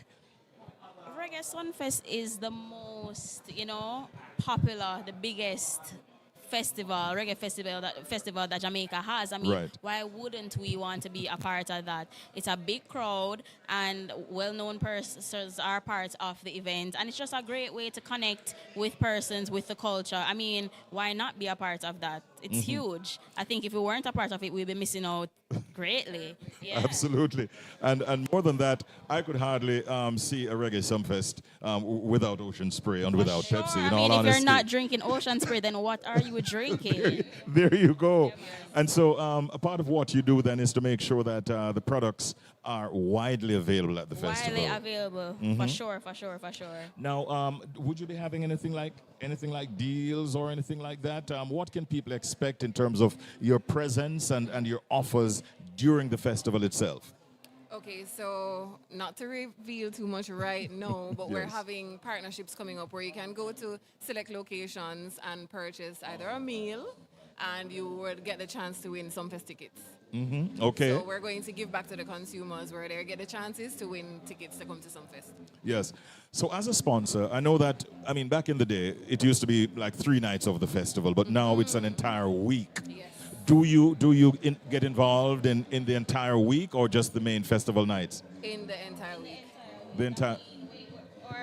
We sponsor, our sponsorship is one of, a higher tier. So we sponsor the whole entire week. We have activations for the events, all of that. So they're getting product, activations, bar setups, the whole lot. All right. Yeah, all right. Now, on a personal level, who are you most looking forward to seeing this year? Who will take it Vybz first? Kartel. Which one? Vybz Kartel. Vybz Kartel. I didn't want to say it. She said it first. The world boss. Yeah. Yes. Isn't it a phenomenal what is going on with him right now? And he has totally just turned his whole life around. You view him in a more positive light. Yes. He's just, a ball of positivity right now. I think he's on a good road. Definitely so. Yeah. So when Vybz Kartel starts singing all those songs, Yes. will you be able to sing along or hum along? I mean, like, do you know his songs? I'll be able to hum along. Yes. Yeah, it is. If they have Dexter Daps again too, I'll be looking forward to him. Oh, yeah. well, I don't know about Dexter this year, but I do know that Massacre. I do know, yes. I know that Tommy Lee Sparta, Governor, and so on will be on the Friday night. Skeng will be on the Friday night as well. I'm a bit old. I don't know. No, you're not old. You're definitely not old. You're on the screen and listeners, my viewers are watching and they're saying, she ain't old. But it's going to be a great festival. You get that feeling, eh? And I think that if you're not there, you're missing out a lot. For sure. All right. Well, we're talking to a Jamaican audience, and we have our partner stations in New York, Tri-State, in Florida, in the United Kingdom, and also in Canada. I want you to tell them, in closing, why they should make the festival and also why they should definitely look forward to your products. Why they should make the festival this year and why they should look forward to enjoying your products at the festival. You should come to Reggae Sumfest because it's the place to be. If you're not coming, then you're not saying nothing at all. You're not saying anything at all. And then you have to come and experience Pepsi, experience Ocean Spray. We're going to have, a large booth there, a double-decker booth there with activations, interactions. It's going to be great. It's going to be awesome. We just want to give back to the people, give back to the culture, and it's just going to be a fun time, a great time. We're going to have dancers there. It was very entertaining last year, and it's going to be even more entertaining this year. Wow. Yeah. Okay, that's good to hear. And I know you had a big presence last year, Yeah, so man, if we you're did, topping we did. that, then it's big things that will be happening. For sure. Ladies, great seeing you. It was great and we catch up again you. at the festival, all right? Yeah, man, thanks nice for having talking. us. Yeah, man. All right, one love. All right, Ocean Spray and Pepsi will definitely be there at Reggae Sumfest in a big way this year. And we are in fact looking forward to all the activities that will be taking place over there at the festival. All right, young Wild Apache is here with us. Yeah, give thanks. Greetings, brethren. Bless up, Father Richie B. Oh, you just Anna, Give thanks, man. Yeah, man. Thanks for having me on the platform as yeah, well, man, it's a pleasure to meet you. Yeah, man. I called your name in a radio and television commercial that I voiced just recently. Yeah, I voiced the ad for Reggae Sumfest, and I was trying to think through like, have I ever met Young Wild Apache? But now we're meeting. Tell us a little bit about you as an artist. Well, you don't know our art farm circle from the Wild Apache himself, because he's our idol and we came from the same community, which is Cockburn Pen. Right. So I saw the name develop. So however, we love music from a tender age. So as soon as we left school, we just go straight in it. You see, so basically, dancehall and everything basically. Yeah. Yeah. So the journey started from a tender age till we meet some people in the business, because I was like a ghetto classic, only in the inner city. Yes. So now we meet people from like Down Sound and stuff like that.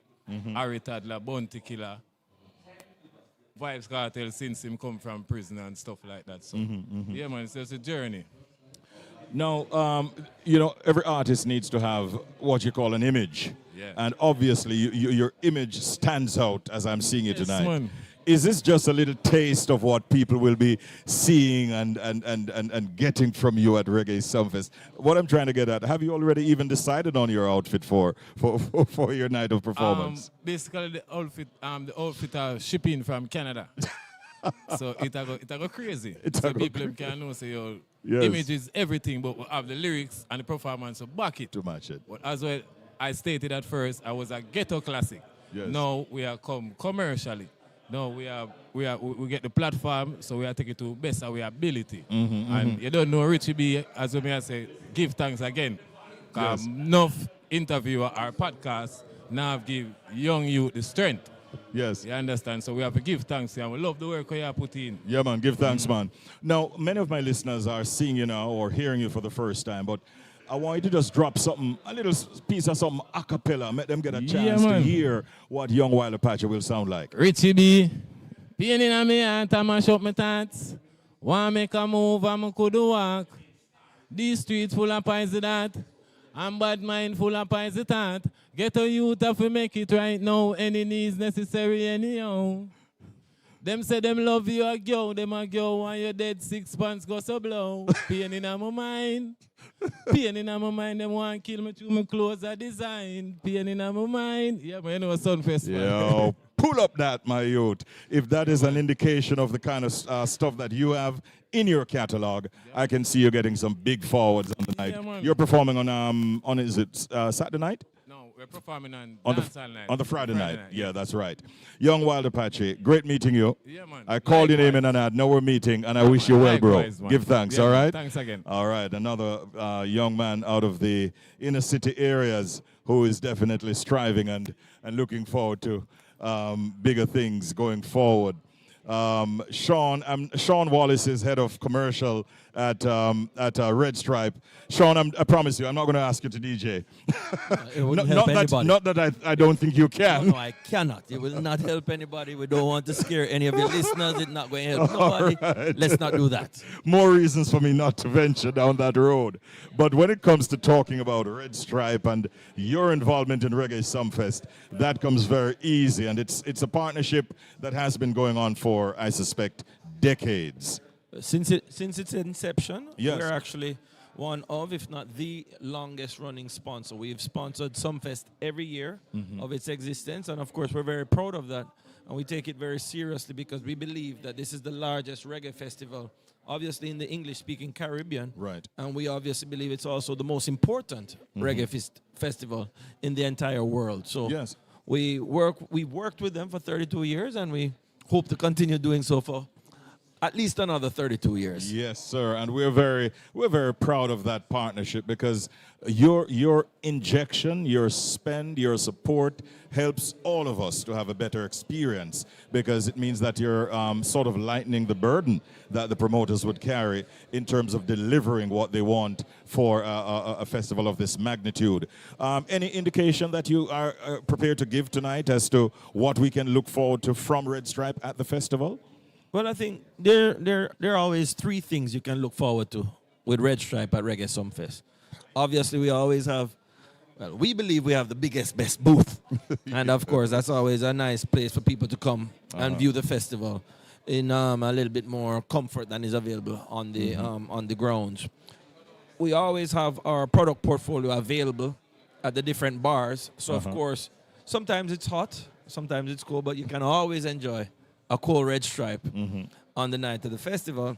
And last but maybe not most importantly, when we have there the vibe of Sumfest, the vibe of Jamaica, the vibe of Jamaican culture and music, Red Stripe has to be there. Yes. And we can, of course, support in building that vibe for Sumfest and its patrons. All right. Now, I know over the years, one of the ways that you have made your presence felt is when an artist is being honored, you form part of that whole setup in terms of providing them, whether it be with some kind of a trophy. I hear whispers that there could be a crowning this year. If there is it likely that we will see your presence as part of that moment, that big moment, should it happen this year? I wouldn't want to steal any thunder from the organizers of Reggae Sumfest. What I can say is we've done the Red Stripe Lifetime Achievement Award, where we've recognized different reggae or dancehall luminaries during our Sumfest participation.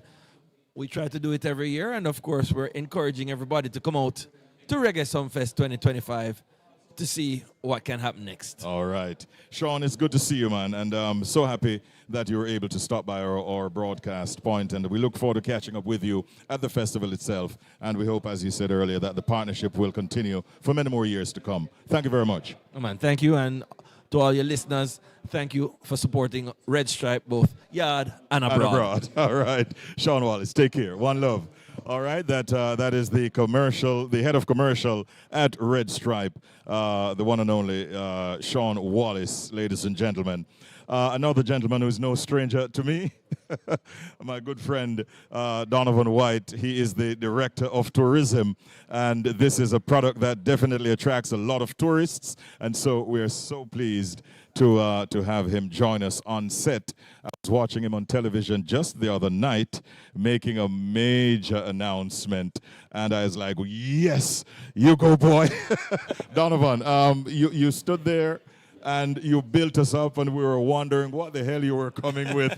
You invited the Minister of Tourism on the stage, and you still did not say what was happening. And then eventually, when you couldn't hold it any longer, you announced that Usain Bolt is the newest ambassador representing the tourism out of Jamaica. Yeah. What a big announcement, what a big moment that was. Take us back to when it happened and how you felt being the one presenting it. Well, you know, first of all, Richie, it's good to see you. Yeah, man, same here. You're looking well, my friend. Thank you. You too, bro. I saw you with my other good friend Bill Edwards the other day, Yes. Doing some fun things. Oh, yes. I think I'm going to have to check him out for Father's Day. Yes, you should.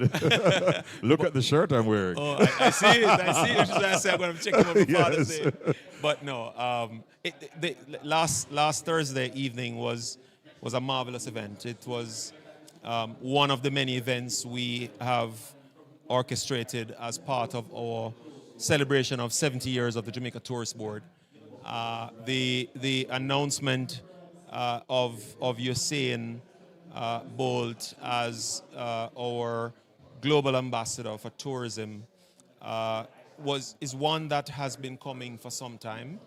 I certainly believe, as the head of the organization, that Usain represents everything that is great about Jamaica, everything that is good in the world. He is truly a unique and an unusual human being in many respects. To have that kind of star power associated with Brand Jamaica, the way we want to project Brand Jamaica, is a match made in heaven, we believe.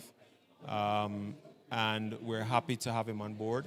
We are working as we speak to complete our first marketing campaign with Usain, okay, which is scheduled to be launched this summer. I won't say what date, yes, but it will be a poignant date in the summer.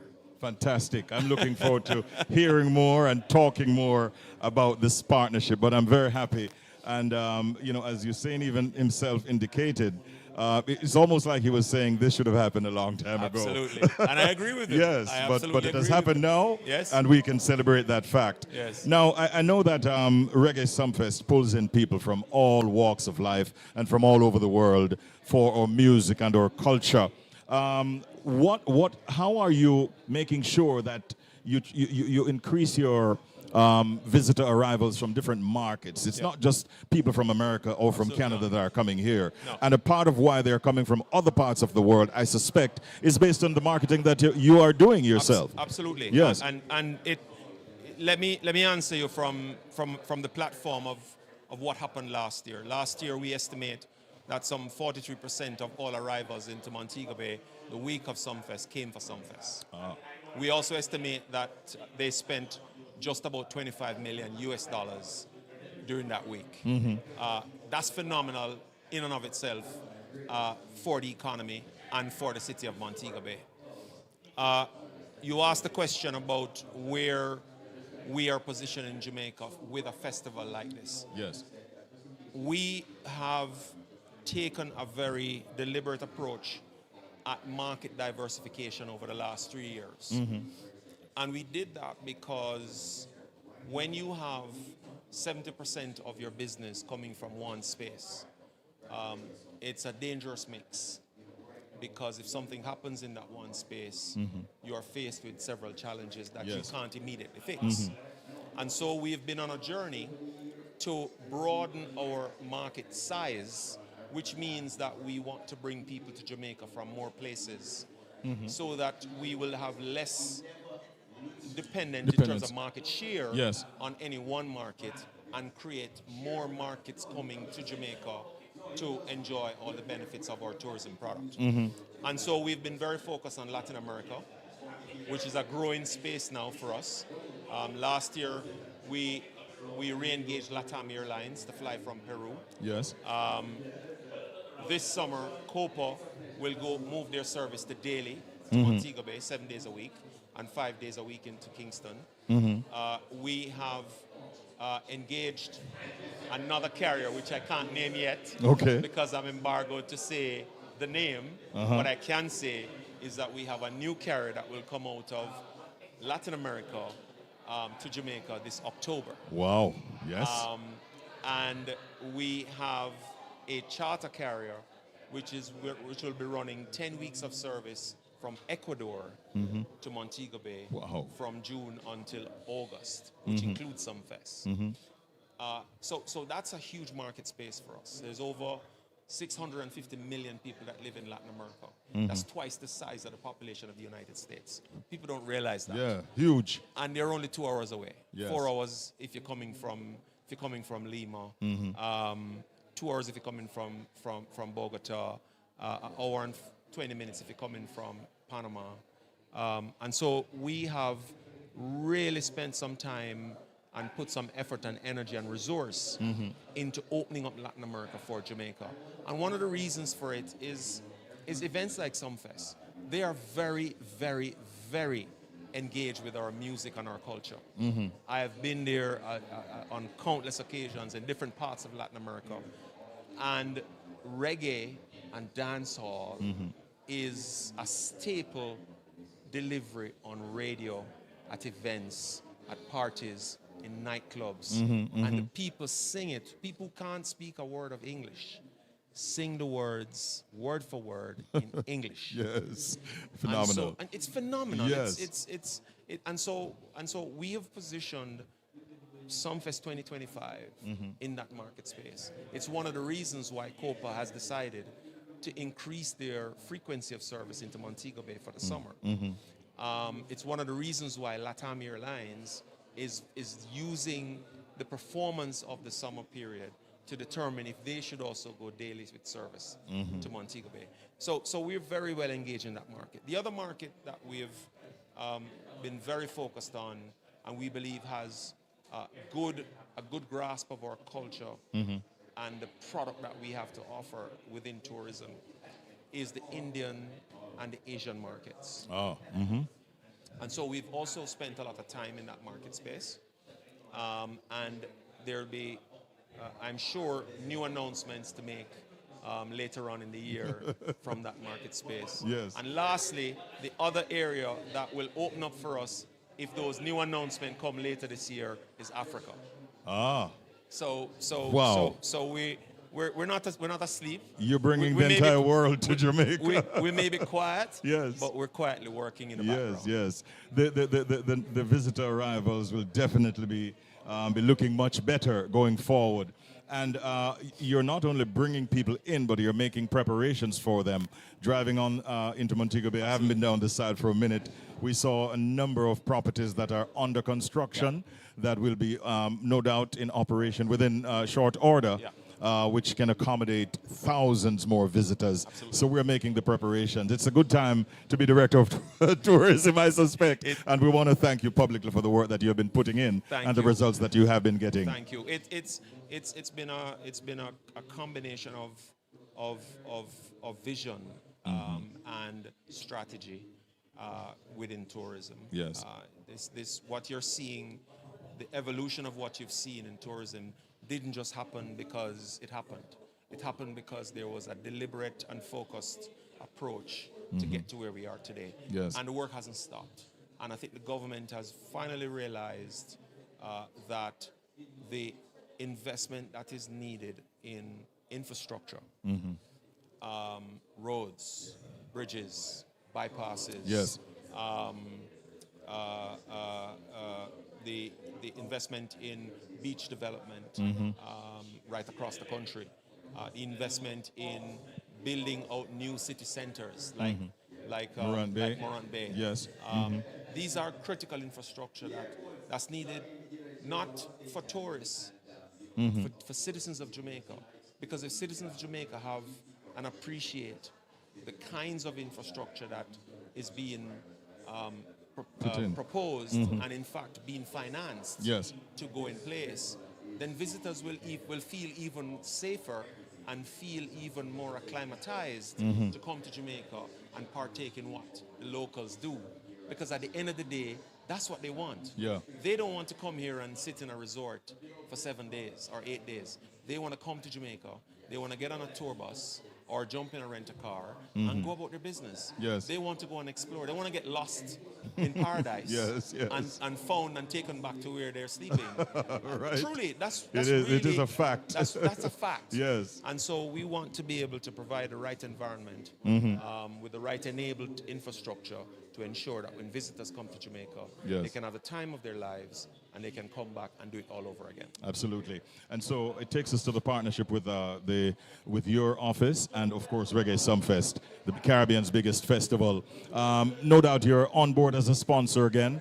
And what are your expectations for this year in terms of even visitor arrivals? Is it looking good for you? Visitor arrivals is looking good. It's always it's a staple on the calendar for people who travel for entertainment and travel for fun and adventure.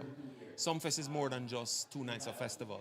It's a week celebration of different activities, different events, different cultural experiences. The big thing for me, as always, I love the 2 nights, obviously. Yes. Because I love to absorb the performances. But I've always loved the sound clash. Sound clash for me is where our music resonates. It's where, as a kid, I recall going to the Stereophonics, going to the House of Leos, going to Stone Love, and seeing how DJs craft their skill, taking a microphone and put on a rhythm and just build a lyrics at the same place. Yes. It's an amazing ability to be able to do that. And so I'm always enamored by Sound Clash.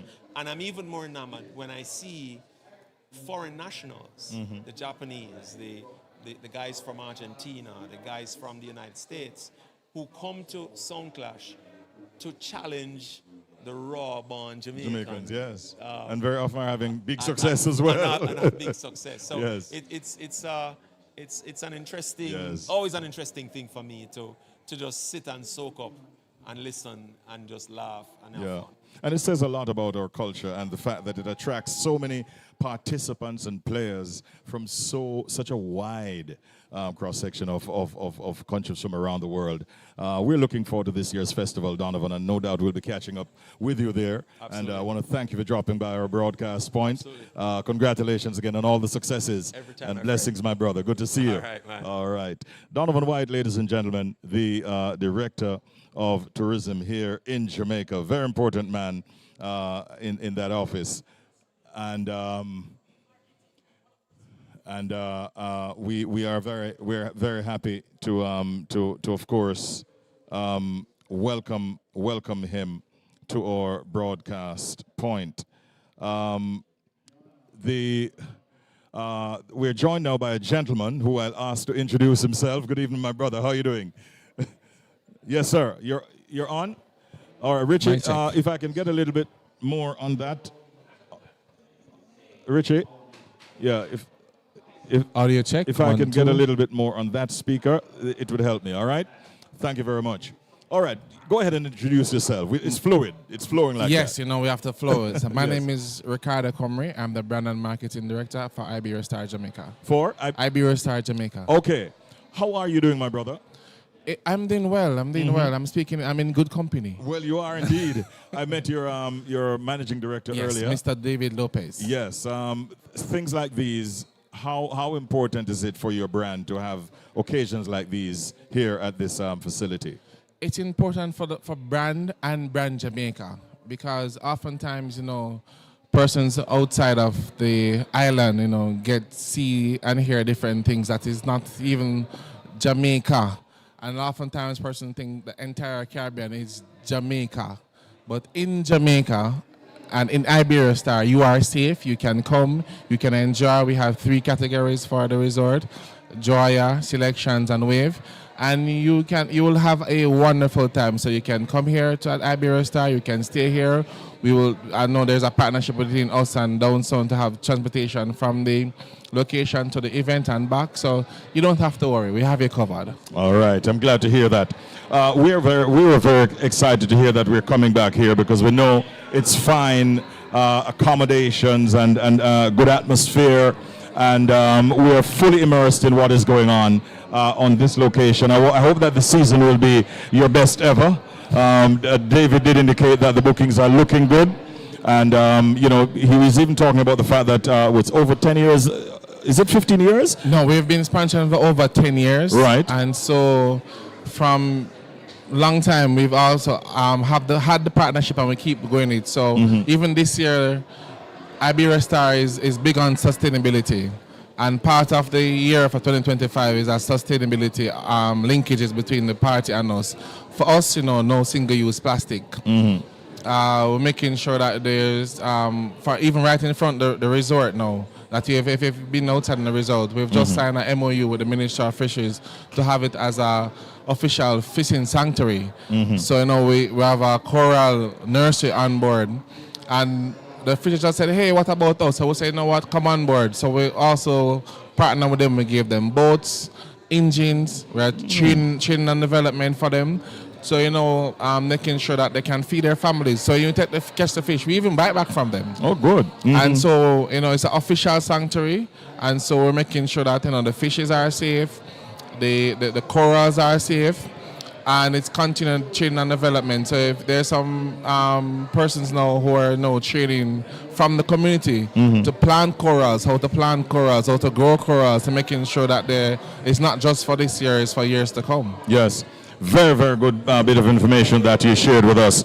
I hope you, as I said before, have a great season and continue to do good business here in Jamaica. Great seeing you, and we catch up definitely during the course of the festival. Thank you for having us, and we are Iberia Star. All right, without a doubt. Thank you very much. Let's get some music up in here for a second so I can get my palate wet a little bit and continue with our coverage. More to come right after this.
to cover, of course, the launch of Reggae Sumfest this year, 2025.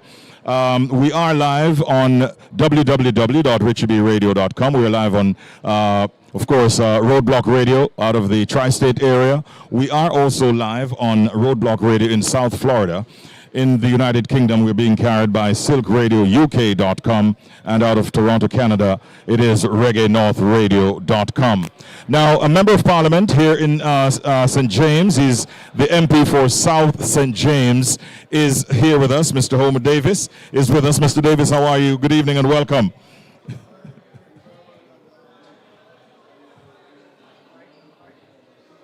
Is his microphone on? Let's just make sure that we get it all okay. It looks like we're good to go. All right. Yes, Mr. Davis. How are you doing today? Good to see you. Uh-huh.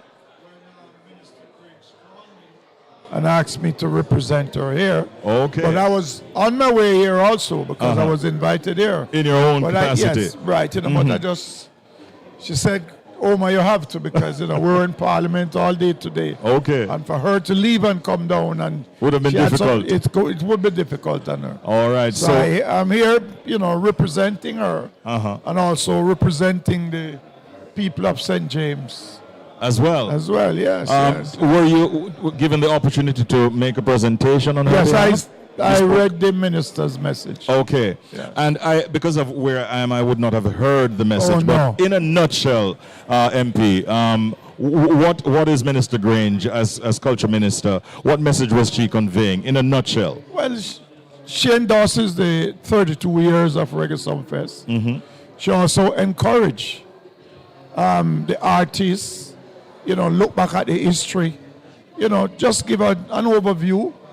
And her commitment is to continue to support Reggae Sumfest. Absolutely.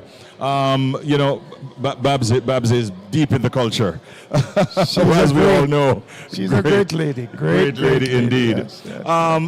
What has it been like for you, and what are some of the things that you're focusing on in your constituency as Member of Parliament right now? Wow. Well, my constituency, there are certain challenges that I went and saw. And the two top priorities are the water and the road infrastructure. We are working on the water and we are doing some work on the road infrastructure. There are other challenges, but the two main problems there is water and roads. And so far, we have started a number of water projects, and some is to start later in this financial year. We'll be looking at probably about $1.2, $1.3 billion worth of water project for that. Wow, that is fantastic, Yes, MP Davis. And these are covering what areas? Name some of the areas, if you will. The areas that will be covered, Mount Pelion, Anchovy, Mount Carey, Roehampton, Lawson. And that would be on the west side of the constituency. Yes. We doing a major project over in the Maroon Town area. That will cover section of Maroon Town, section of Malden, all the way to Garland's Flamstead Garden, Moko. Okay. So we're looking at when these two projects, well, these are two big projects. When these two projects are complete, we're probably looking at about 10, 12,000 people. That will benefit. That is fantastic. So we're looking at later this year into early next year? Well, later this year we'll see, but definitely before the end of next year, then I would imagine that both major projects will be up and running. We have other smaller ones because Minister Samuda coming down on the 4th of June to commission a small project, but will satisfy about 300 to 400 people. Okay. Yes, and that's active engagement. You said you're coming from Parliament. No announcement yet as to the date. No, that is a prerogative of the Prime Minister. Yes. And I'm sure I would have heard by now. I won't speculate. All I do, I just prepare my political organization and prepare my constituents. So whenever time the Prime Minister sees it fit, we are ready. You are ready. Yes, So the machine is well oiled. Yes, and ready. We're getting it to that point. You're getting to that point. Yes, Wonderful. yes, It's good to see you, Mr. Davis. Thank Reggae you. Sumfest is a biggie for St. James in general. Is it a festival that you yourself try to attend or support each I've year? been attending it for 32 years. Okay. As a matter of fact, I am from Reggae Sunsplash days. Yes, from that time until From that now. time. Yes. From Jared Park to down by Freeport there. And you know, until they remove it over to Center, and it just didn't last until these guys started it some 32 years ago. Doxy and the team, you know. Yes.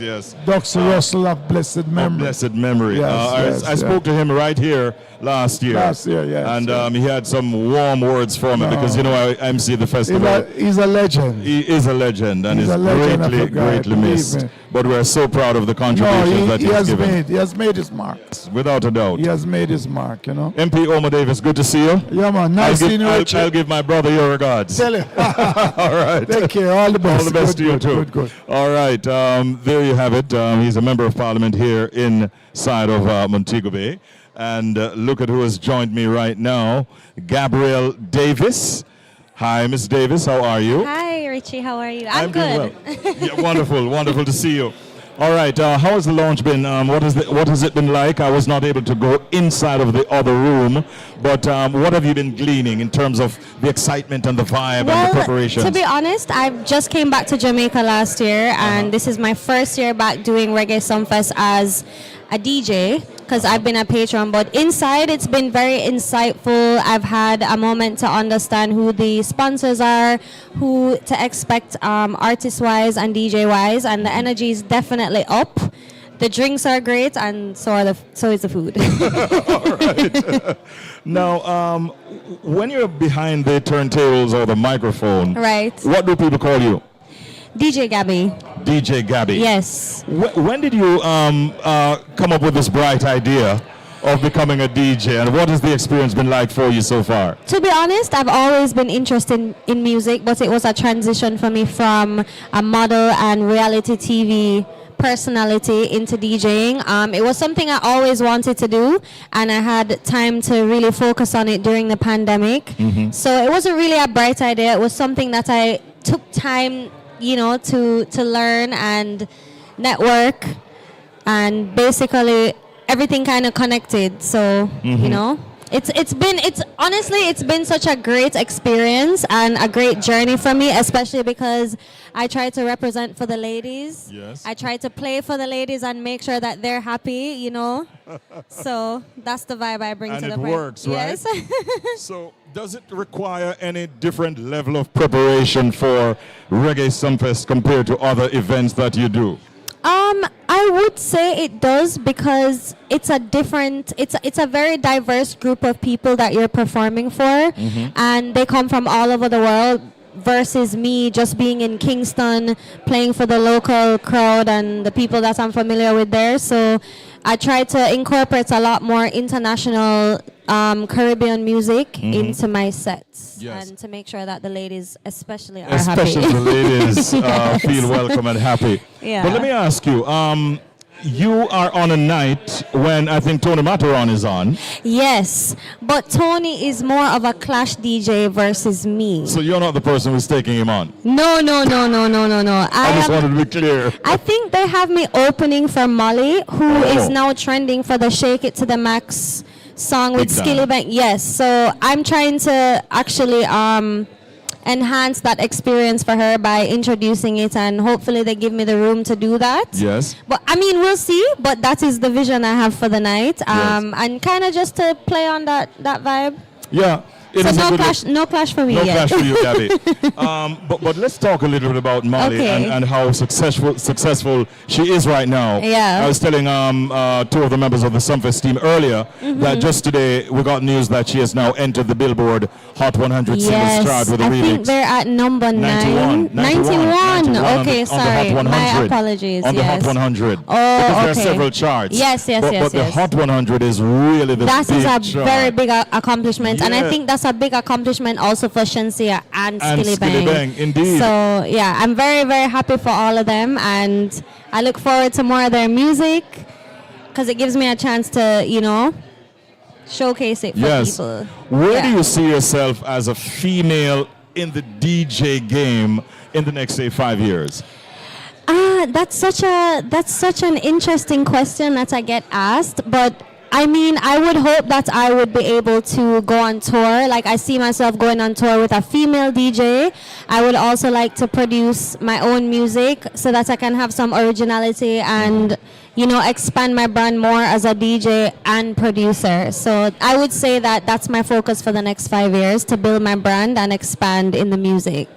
I can't wait to see you on the Global Fit on Thursday night, DJ Gabby. Great meeting you. Great meeting you too, and I wish Richie. you nothing but continued success in all that you do. Same to you. Thank you so much. Blessings. Good night. All right, that's a female in the game as a DJ, making her name, and in a big way as well. DJ Gabby, and she's going to be on. As I mentioned, the Global Fete is a new one for Thursday night, and that is going to be quite exciting this year, as Molly is one of those that will be performing on that night. And, you know, she's got the big song, Shake It to the Max, which is literally running the place really red. And all right, Jason, my brother and friend, how are you? Jason Russell, ladies and gentlemen. I am only here for one evening, leaving tomorrow. Didn't get a chance to stop at my favorite hangout spot, which happens to be a place that you manage. You have to stay, man. You have to stay a little bit longer. I know, I really should. But how are you doing, my brother? We're doing good. We're actually doing very good. Mobe is hot, hot like fire. Mm-hmm. So, not just Montego Bay, by the way. Well, I mean, but you know, in terms of business and activity, Mobe is buzzing. It's a good time to be alive. Good time to be in Jamaica. So we give thanks. And of course, Sumfest coming up. We're getting ready. Everything. Fixing the roads. Yeah, man. You are hosting the All White. Yes. And which night is that?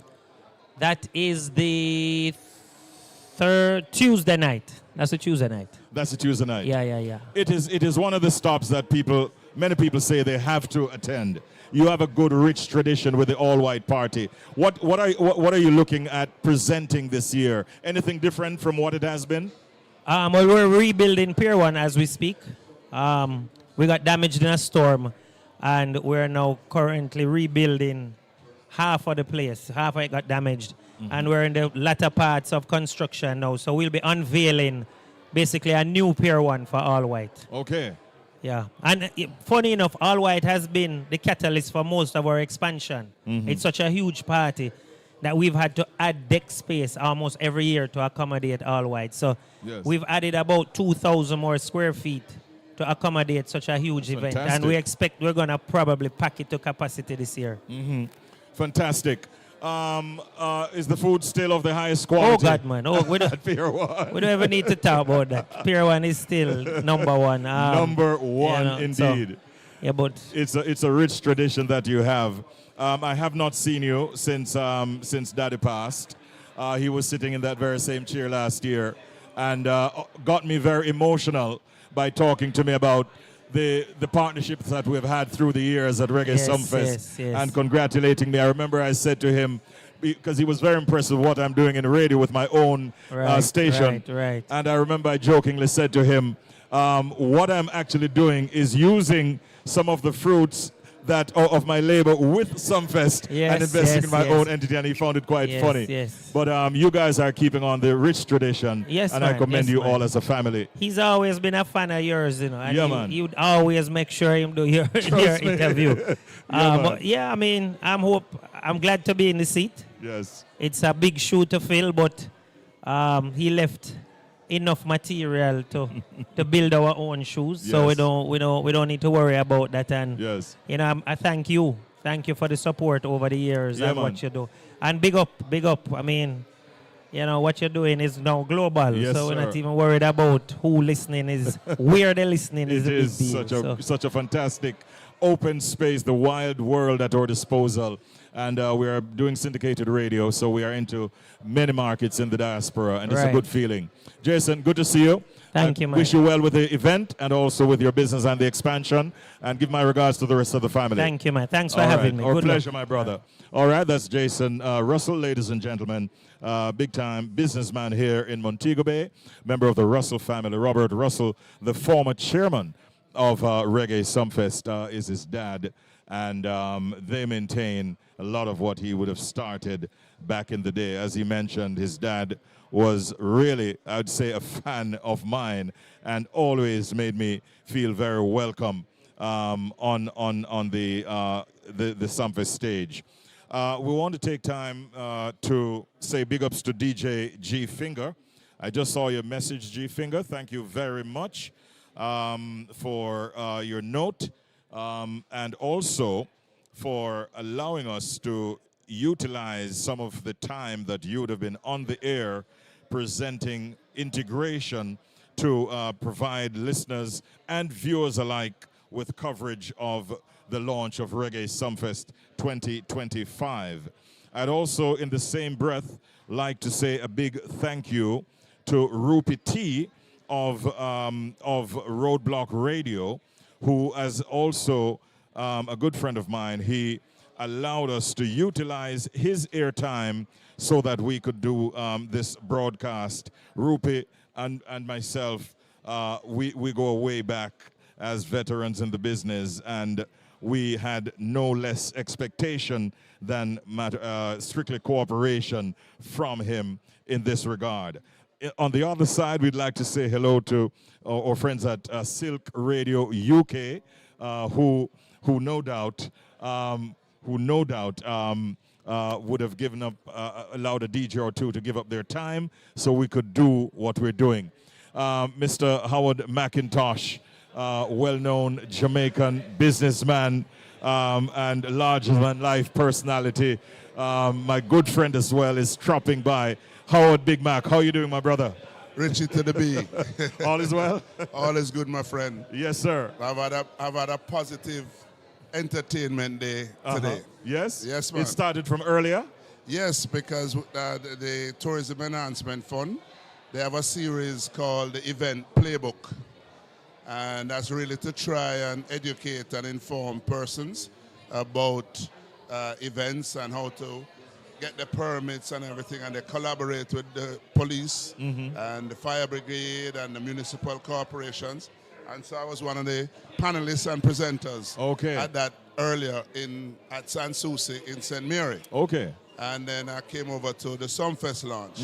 Again, you know, that's quite positive because we're really positive and upbeat about events generally in Jamaica. Yes. And we're happy to see, Richie, and I know you are a prime advocate of this for the longest time. We're happy to see that the PIOJ has recognized events in the national growth structure for the economy based on their last report, because they're suggesting that events will contribute in a meaningful way to the growth of the economy in the coming year.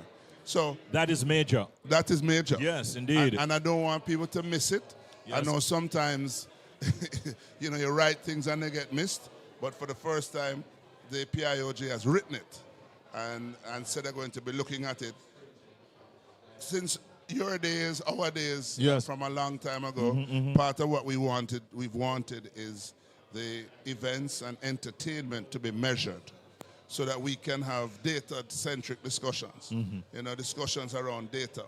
And I think it started this year with Carnival in Jamaica, measuring last year's Carnival and announcing it. So we're happy to see that. And our understanding is the plan is to try and measure as many of the events as possible going forward. So we're hoping that that actually happens through the PIOJ, through Statin, so that we make sure that people get a better appreciation and understanding for the entertainment, creative and cultural industries and its real impact on the Jamaican economy. Yes.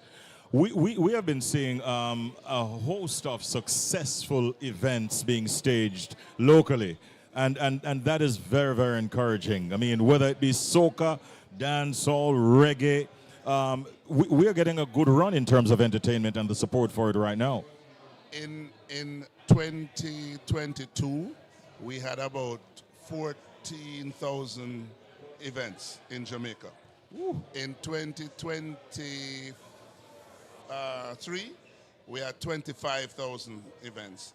There was a decline in 2024 where we're back down to now about 16,000 events. That's annually. Yes. But by any measure, we're doing in excess of 1,200 events a month, right? Which means you're doing, if you do an average, you're doing more than 40, 50 events a day. Yes. Which tells you that we truly are the event. We are really the event capital of the region. Of the region, yeah. I won't say the world because I don't have the data, Yes. but definitely of the region. Uh-huh. Since December, we've just had a series of events, both sports and entertainment events. You know, starting, you could literally say from Christmas, and definitely starting off with the show with Vibes, Cartel.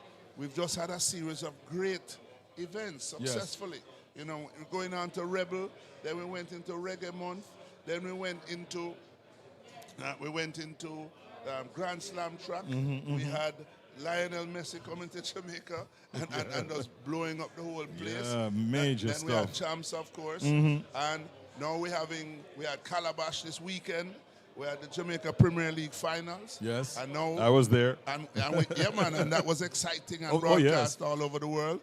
Jamaica is now playing in the Unity Cup in London. Making the finals. And make the finals It's against a lot of good Nigeria. stuff. A lot of great stuff Yeah, happening. yeah. And happening in this ECCI, Entertainment, Creative and Cultural Industries ecosystem and space. And it just, our brand continues to build. People love Jamaica, want to come to Jamaica for various reasons. Yes. And then here we are now launching Reggae Sumfest, which for us is the start of what I call Jam Rock Summer. There you go. Right? And I say that because this is a period where we have more. I wanna, as you mentioned Reggae Sumfest, I think it is a cue to get Joseph Bogdanovich inside here. So you think Joe going to come and speak now? You want me to get up for Joe? Let me hear what Joe has to say. Thank you, Big Mac. Richie, we'll talk, yeah? Bless up to my brother.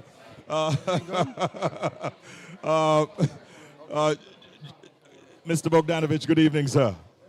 How are you? Big up, boy. Big up, Good. big up. Really good. You're fully Jamaicanized now.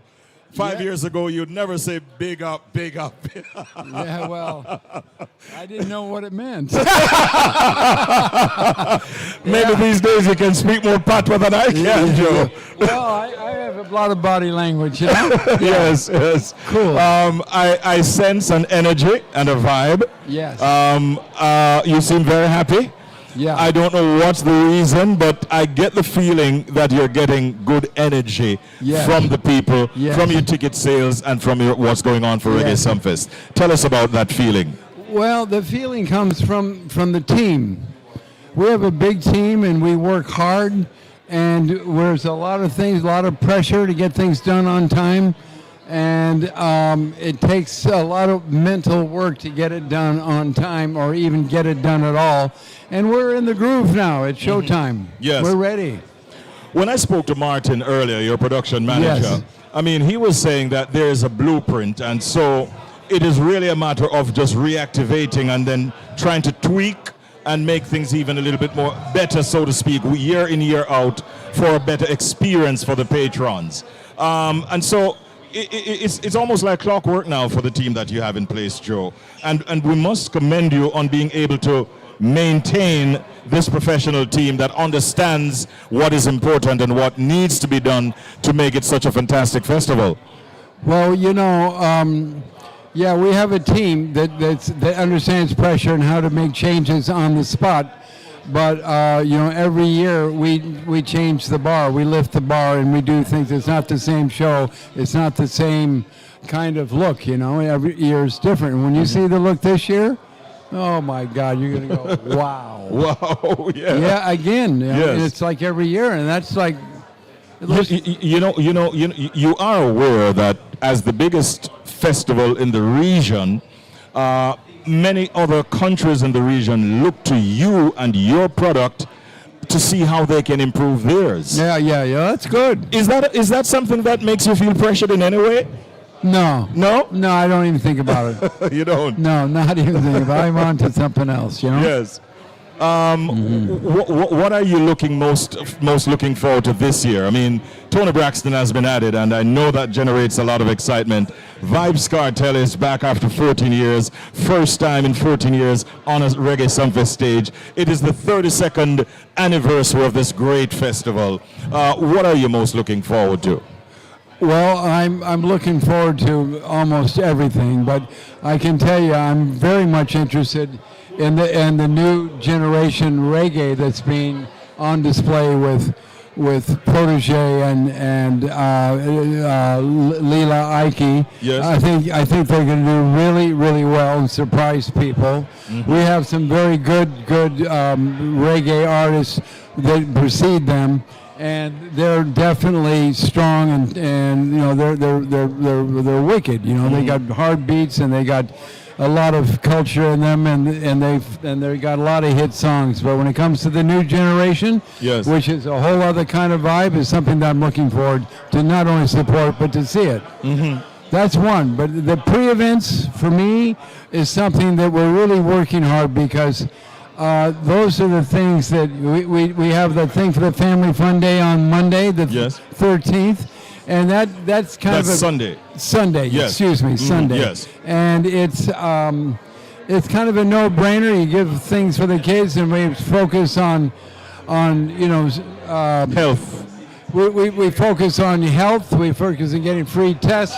We got doctors in there. We got a lot of that going on. So a lot of people get free tests, get their minds plugged in when they're young, and also to be able to give them a lot of games and all that. Yes. To play with. So that's important. Yes. And then on Monday is the street dance, which is another free one. Right. And we have somebody on that. I think we have maybe Stock Ashley on that. Okay. And somebody else that's popular. Very popular. God, I can't remember the name. I know you can't remember everything. But what I'm saying is that then on there's the all white that comes on Wednesday, and then on Thursday is something new, which is the global fet. Yeah, the global fet, and a lot of soca in there, a lot of dance hall in there. We got a clash in there with Tony Matahan and Mad Gal Marie that won the thing last year. Gal Marie, yes. And so those fans there's some fans there that really love that kind of thing of the clash. Yes. But gee, when you're seeing Molly, who's streaming up the charts on the Billboard chart, she's Molly doing so well. And by July, she might be number one on a lot of them. Who knows? And when I saw it, I said to myself, you're really like a visionary, Joe, because you managed to snatch her even before she got on most of these charts. Yeah. You signed the deal. I went after her. I went. Actually, she was on the Cartel show there in Miami, and I found her, and I also found someone else there that was kind of interesting. But the thing with what happens with this Molly, who's an African act, and the way they're being handled with their agents, and they have big agencies, and the way they don't understand, the reggae world, the dancehall world. They don't understand how it is. It's not like hip hop, and so they don't understand how important it is for you to understand that country that you're going to, and reach out to them to make sure that you understand them, so that you don't look like you're a snob or something like that. You got to understand how it is, or they'll just bottle you. That'll be it. Okay, well. She's got the big and song. Marcy Chin is there too. And she, did some songs with Young Brother, who's a very interesting guy and very, very popular, up top there. And the manager's good, and we've been knowing each other for a number of years. So it's just really looking forward for Marcy to be playing with him and Molly and others. Yes. So Global she's Fet. coming up. She's coming up. Yeah. Wonderful. Friday night is, some people are saying you didn't need to have a big lineup because you have Vibes Cartel, you've got Tommy Lee Sparta, you got Massacre, but you still managed to put some others on it as well. On Friday Well, night. we got Skang. Yes. And Governor. Skang and Governor, but Skang is bringing a very interesting energy, big act as a guest. Oh, really? That'll blow everybody away, and that's all I can say. Okay, then. So we don't need her either. I mean, we don't need that act either, you know? I know that he's signed to a particular label, and I'm just wondering aloud whether or not his label manager might be his guest. But we will wait and we will see. Yes. Because you're not confirming either way. No, I don't really I can't do that, but I can tell you the energy on Friday night is going to spill into Saturday for sure. Yes. And if you don't get your tickets soon, it's going to be harder to get a Friday night ticket because it's going to be coupled with Saturday night. 2 massive nights this year. Did you say that the addition of Tony Braxton has really kind of made ticket sales spike somewhat for the Saturday night? They've gone up for sure, and I think people are all talking about it loud in the streets. Not only here, but when I was in Florida last weekend, going to a few parties that Massacre was on. He did a party there for somebody. Yes. Maybe 6,000 people there for a party, and he was pretty much the only artist on that show. Long runway, good vibes, and good selectors and all that. But Marcy played on that and took the thing. Tore the place apart. She knows how to really crawl around on the runway now. Marcy is an artist that I've seen has shown a lot of growth. Yes. And I think the exposure on the big Reggae Sumfest stage has worked wonders to her confidence and her ability to connect with an audience. And Downsound Records has to take some credit for that. She's a hardworking, she wants to connect. She's going to do her best, and she won't stop until she gets there. And I have to support that. Yeah, Joe, we have had in the past issues with artists in discipline and impunctuality. We know that as a promoter and as a promoter of Reggae Sumfest, sometimes it is difficult to negotiate for them to understand the importance of a festival like this to a country like this.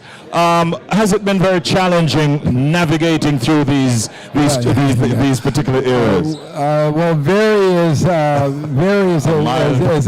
low. It's not a powerful enough word, but I can tell you, for us as a team, we get it now better than ever before. And what it means is if you're not on time and if you're not ready to go or you have any problems, you're not going to make it. And you'll be someone else up on there. We don't have time for it. We don't want a 100-man team. It ruins the vibe. You got fire to think about. You got a lot of things to think about. And when they come from certain places that they come from, it's hard for them not to bring all their friends because that's all they have. And it's very difficult, and they're unruly, and they're not manageable, and all of that. But so we spend a lot of time with them and giving them a clarity with the information of what's going to happen. And for me, one of the things I'm looking for is really the experience for the fan. And what that experience is how you're being cared for. You're being respectable. You're smiling. You're not being a tough person, but you're firm. Yes. And how to do that. And this is a rambunctious place here, dance hall.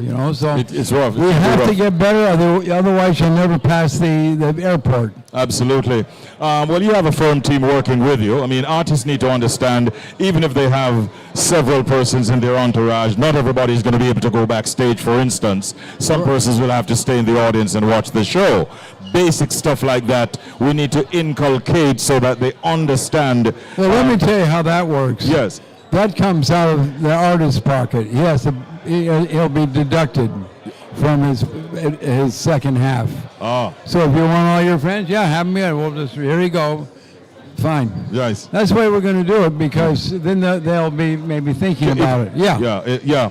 Otherwise, it's going to be chaotic, and you can't afford We that. don't have that. That doesn't happen with us. Right. Reggae Right. Sumfest can't do that. Joe, talk to my listeners in the UK, in the USA. Talk to my listeners in Canada and here in Jamaica. Give them your final word and give them an invitation, an open invitation to Reggae Sumfest. Over to you. What would I want? An open invitation to all of these listeners right now to come to Reggae Sumfest. Over to you. All right. Well, we love what's happening in the U.S. is one thing in terms of travel, and there's a lot going on. I mean, this is such an extraordinary period of time. I tell my son all the time, he's 16, and I tell him, I say, listen, this is world history, what's happening here, Do they talk about it in school? He said, no. I go, talk about what? I go, well, Jesus, there's stuff that's going on here that it's never happened. This is democracy, and if it's going to be around. Yes. But all I can say to the Canadians, they're great. There's a good fan base up there. There's a lot of them coming. They've already, called in and everything. Booking tickets, yeah. And when it comes to America, those we're promoting in the Bronx and Brooklyn and in Connecticut.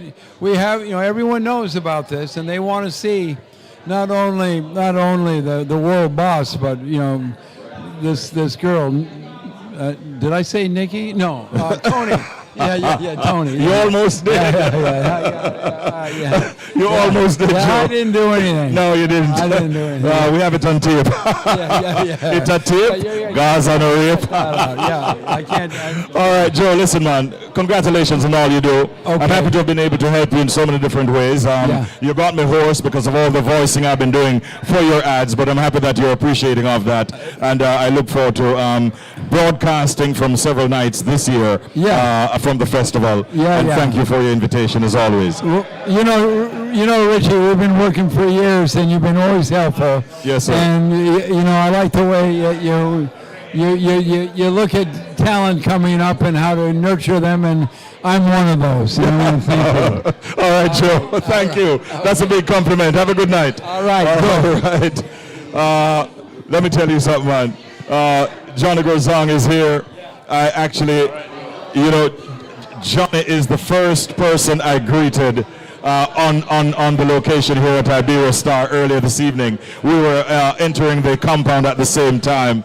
And for those who do not know, Johnny is, of course, the man who, of the 24 years that I was a host at Reggae Sumfest, maybe 18 or so of those years, I was booked by a call from Johnny Gorzong. And all that he will say is, Richie, you're on the festival this year, right? And that was that. I have had great pleasure working with you, Johnny, and I hold you in very high esteem. Have you missed the rigors and all of what goes on in preparation for Reggae Sumfest? Yes. Right.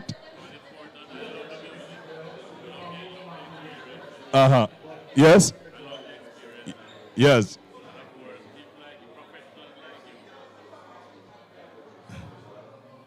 We're just making sure that his microphone is set. Yes, Johnny? Professionals like you made it a lot easier on people like me. Yes. As you said, I would just call you. Yes. And you knew you were doing the dance all night. Exactly. And I think, well, you said 18. I think it was more than that. It's more than that? More than that. It's more than that. Wow, I tell you. And we had some amazing artists at that time. We did have some. When Elephant Man closed the show. Yes. Yeah, when Beanie Man closed the show, when everybody had the handkerchief in the air. Yes, those are. Capleton start the fire. About 8 forwards, myself and GT Taylor were alternating who's going to be. Who can forget GT? Who can't forget GT, the dancehall master. We've had some great times, Johnny. Great times. And although we're not as immersed in it as we were back then, we feel that through the work that we've put in, we have laid a foundation that so many people can benefit from. And it's good to see that Joe and his team are carrying that flag. The foundation was put there. It is. And Joe is doing a good job in maintaining it and even adding to it. Yeah, adding to it indeed. Yeah. Condolences to you and the team on the passing of Doxy. May his soul rest in peace. He was another great, iconic gentleman. Right. Your bona fide brethren, and we lost him. He was former chairman of Sumfest. But may his soul rest in peace, and we are thankful for what he did for this festival and for Montego Bay. The launch was good tonight, was it? I thought so. Yes? I thought it was well done. Okay. Well done. Wonderful. Johnny, I know I'll be seeing you at the festival some more. Yeah, absolutely. And it's good to see you tonight. Great to see you. All right, all the best, my brother. Okay. One love. Johnny Gozong, ladies and gentlemen. I'll take that. And it has been a great joy to see all of these brothers that I have had the pleasure of working with so many years, doing their thing and just having a lot of fun. With their patrons. Let me tell you something. Ladden is here. I'm going to talk to Ladden in a short while from now, and I have Donna Ray is here with us. Donna, you messaged me earlier, and you said, "Where are you?" I know, right? I look, I can't find you. I'm like, you was in the corner for. No, this is where I've been all this time. I realize. But you messaged me while I'm on set, so it was kind of difficult to get back at you. What are your thoughts on the launch this year for Reggae Sumfest 2025? Okay, so I've been in Ghana for quite some time. Yes. The last launch I saw, I think it was back in 2019. And I like the production, I like the lineup, of course. The 2 nights and of course the 7 nights of activities. Yes. I like the fact that they're incorporating a whole cultural experience from the street dance, the sound system, and all these different themes. So I like the idea that we're getting some of those experiences within the festival, and then of course the performances. Yes. Absolutely, which you are looking forward to, no doubt. Oh yes, definitely. It's an international lineup, and of course from reggae to dancehall. And of course, some R&B. So yes. It's a nice really festival. With your connections with Africa and Ghana in particular, we were talking about this just recently. Yeah. Do you believe we're getting the support of the African nations for festivals like these, or is it something that we should try to maybe target them more and encourage more of them to come this side? Yeah, it's a good question. I just think where we are with what's happening in Africa right now, and I think the connection between, of course, reggae Afrobeat or dancehall Afrobeat. There's so much different artists in Ghana, in Nigeria, and of course other countries that, of course, celebrate the culture, the Jamaican culture. I think that we should provide a platform for them also, of course, to be on our platform. I think every year we have to have an African artist on our platform, wherever they're coming from, we're in Africa, because of course they're really holding the banner for the culture on that side. Yes. Yeah. You're what I call a multifaceted lady. Which is right. Yeah, I mean, very, very involved in the music business, even as a broadcaster in some instances, right. with our friends at Silk Radio. Yes. Which area of your engagement are you most excited about that brings you more joy? Is it the broadcasting side, the artist management, the promotions? What aspect of your engagements are you finding most fun with, really? The production. Production. Yes, I love production. I love the idea of creating experiences for the audience to explore, to experience, and I think I love that side a lot more. Okay. Yeah. You also do business here in Montego Bay with your tourism, your tourism product. Tourism immersive experiences. Yes. So I mean, of course, now I'm looking at Jamaica, and of course, I've been in West Africa for a long time, and of course, from North America. But so I have an idea of how to, if we tap into the immersive, more luxury tourism, I would say, in Jamaica, not the traditional tourism, but something that really can, of course, tourists can really more enjoy than to say that type of luxury and lifestyle in Jamaica, because we have it here, and I think that we need to explore more of that experience here on the island. Okay. Yeah, man. I hope it's going to be a great summer for you. Oh, man, I think it's going to be a beautiful summer. Right now, we're very hot. Hot. It's good to see you, Donna Ray. Yeah, you want to good to send see you shout outs too. to Big D and the crew? Yeah, man, big up to Big D, of course, Silk Raider. Tomorrow is a show, of course, Thursday. I mean, yeah, man, so big up to the Massive. And thank you for having me. And Be a pleasure. Yeah, man, definitely. All right, enjoy the rest of the night, Donna. Yes. Much love. All right, Donna Ray, ladies and gentlemen. And there is a brother that I'm going to talk to. I haven't seen him in a while. It's been a minute since I saw this very, very talented Jamaican artist who goes by the name Ladden. Wagwan Ladden. Father Richie. Yeah, Blessings, brethren. man. Oh God, it's been a while, isn't it? For real, man. Yeah, man. I'm here, man. We have been doing it for quite some time. For real, for real. And you have re-immersed yourself in the business almost as if you weren't even absent. Yeah, and like the I love never left. You never left, right? The love that you're getting from fans and from the audiences must, I suspect, be very encouraging for you. Most definitely, the fans keep you going, whenever you see nobody show you respect, that can motivate you and give you a push. So the love is there, and we don't do nobody nothing, you understand? A good youth. Good youth. Without a doubt, brethren. Where would you say your career is at this point in time? You're making it back to the Reggae Sumfest stage. What else is happening that is exciting that you can tell us about? To be honest with you, I've been doing it, even though I may not in the top 10, but I've been doing it, living, doing shows here and there. You see it for yourself. I am on Sumfest, this stage, so it's evident that I'm doing it. In terms of new music, I do have new music out right now that's doing well. You can check out, the fans can check out Uno Dos Stress if you haven't. I do have videos. New videos are like greatness, great, rich. Since the start of this year, I'm talking about. Yeah. So you're putting in the work. Yes, but most definitely, I would like the fans to vibe to Uno Dos Stress. Give a little taste of it, if you will, Ladden. Okay, when the marks if me good, I just yes. When I go play Uno Dos Stress. To you lazy, make you no bust yet, and I ask you help you no must get.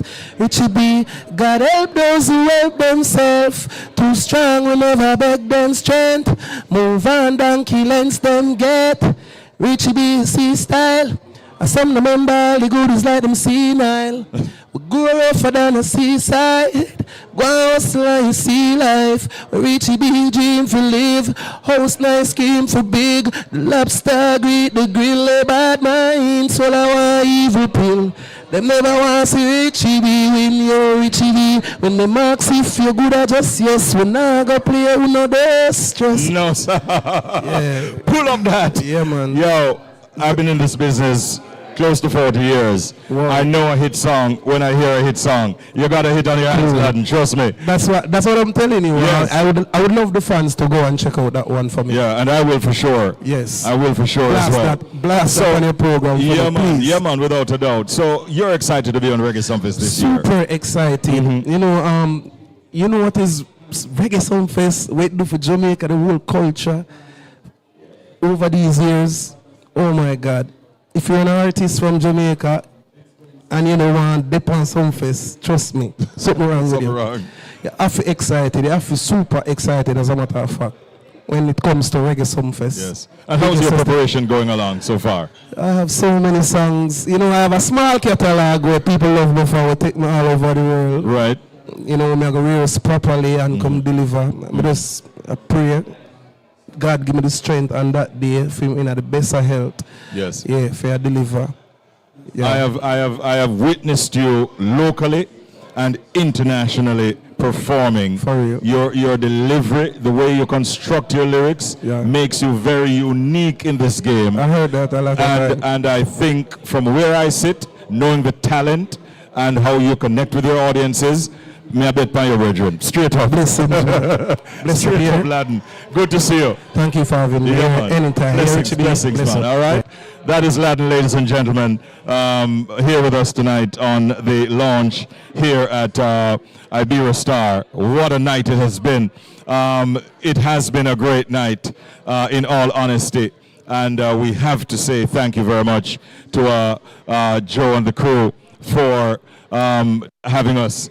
Good night. Bugle is in the building. It's a Rasta party. Yes, I bless Flood, everybody was so make them proud. It's like water in the grass in the green, little prince and princess, kings and queens. Oh yeah. Wagwan Bugle. Blessed love, brethren. Great singer, man. Yeah, man. How you been? Matter great. Yes. My dad, my brother in Escobar, because we have one song with out of the road, and you know, we just have I live and I do the right thing and I heal the king and pray together and have conversation and cook and just I live the realest part of life, you know? Yeah. You do. Look out for some ones who can't even look out for themselves. Same. That are just our duty, that are just our life. Yeah. There are many artists in this game who come and they take the traditional cultural path and they dabble. But they don't maintain. But you have maintained. Sure. And you have found great hits. And you continue so to do. Sure. And for that, we're very, very proud of you, Bugle. Thank you. And it's too late for you to change right now. And for this coming from somebody like Richard Burgess is nothing normal for me. Saying? May I listen to the eye from... So when I youth and live at Portland, I have a brother where he used to be my best friend, Orius. And he used to play Richie B. And interview me every day. Yes. So it's greatness. Yes, I really appreciate that. Yeah, man. Give thanks, my brethren.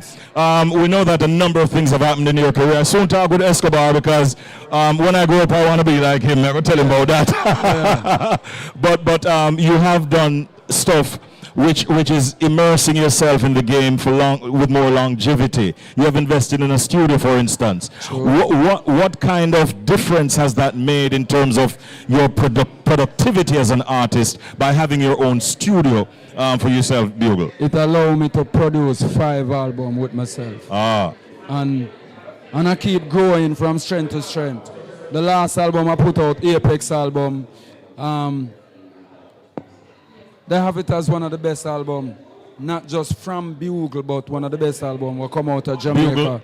Bugle, I was surprised, if not disappointed, that it didn't make the cut for Grammy. A lot of people do. Believe you me. A lot of people But do. it says something about the production. And the good thing about it is, for example, the Thank You Lord song with me, Buju Banton and Damian Marley. It is up for 4 nominations in the Caribbean Music Award. Yes. So that goes to show that them things are solid. This is not like I'm gonna do Bugle a favor. It's a work I'm put in, and why may I get them kind of acknowledgement here. Yes, I. The overs, what may I say. So We just continue. I don't know. I'm almost embarrassed to say that I've bored so many holes in Thank You Lord that I mean, I've played that song so many times. Every time I play it, I get inspired to play it some more. And just recently, I got a Hallelujah by Spragga Benz on the same rhythm. On the same rhythm. You had anything to do with that production? No, I don't. Actually, no. I was the first person who recorded on the rhythm, so I think my influence actually have a lot to do with the production within itself. Yes. Because knowing that, me as an artist, I know me produce the rhythm, I know me own the rhythm, but me can take a man rhythm and the next thing him know him get back a song with Bugle, Buju Banton and Junior Gang. Yeah. What more you can ask as a producer? Trust me. You Top tier. know, so my influence have a lot to do with whoever else in voice on the rhythm. Because any solid artist hear that song, they go on depend on the rhythm. Without a doubt. I mean, the track record, the blueprint has been laid. Sure. And we say congratulations. I mean, we compile a weekly chart and we had it for about 4 or 5 weeks in the #1 spot and about 5 or 6 months in terms of being on the chart. I rate the tune big time, my brethren, and I'm inspired by it. Let me say a word to Escobar as a younger brother in the game. who I've seen on so many stages, not just deciding to go the path of being a selector and leave it right there. So right now he's an in-demand MC, selector. He's now a recording artist. What else are you doing that we don't know about Escobar? I'm a host right now. See there? You see me? And but kind I think about going to production, but you don't know. I'm not really. I mean, if I decide to go to produce music, I like Bugle and them people that make it work because honestly, not really. It kind of sound like I really like people. You understand? But if you go produce with him now, me can't go do nothing. We are go flop. So me have to make sure I go with substance and stability and readiness. You understand me? So. But I just go and focus on, I have a fully booked calendar for 2025 and going into 2026. And I recently did, I just came back yesterday from Florida for Memorial Weekend. I did 4 shows. Great. Understand? So I don't know, we have to do some family. We have to balance it with the family, I understand too. So my daughter mash up school. Yeah. Like the past 9 months she won 11 medals. Fantastic. You see me? So right now she's on a scholarship for JCDC. Yeah. So I just be a greatness and we just thank God and we just work with it, you understand? So yeah, man. And that's what I say Bugle like Bugle I'm a godfather in music. Okay. Literally. So them man a person I go to ask question. Anything when I understand, you see me? So it's a great feeling for know somebody on a project with Bugle where it reach as far as Africa. People DM me from Zimbabwe. You see me, a brother link me from where I say name Uganda around the place there. So, and I actually have proof that they send me videos of them playing the songs and people are dancing the song. Even my daughter love the song. So it's a great feeling. You see me, you intend to do more recordings going forward? Yeah, man, I have a couple of songs on. This now is the first song I record with a reggae artist. Okay. Because I do Happiness with Ding Dong, I do Breadfruit with Chi Ching. True, yeah. I do One Side with TJ. I did a song with Best Friend with Brahma. I have a couple of things, my catalog good man. So for this, Bugle have been going reggae, you know.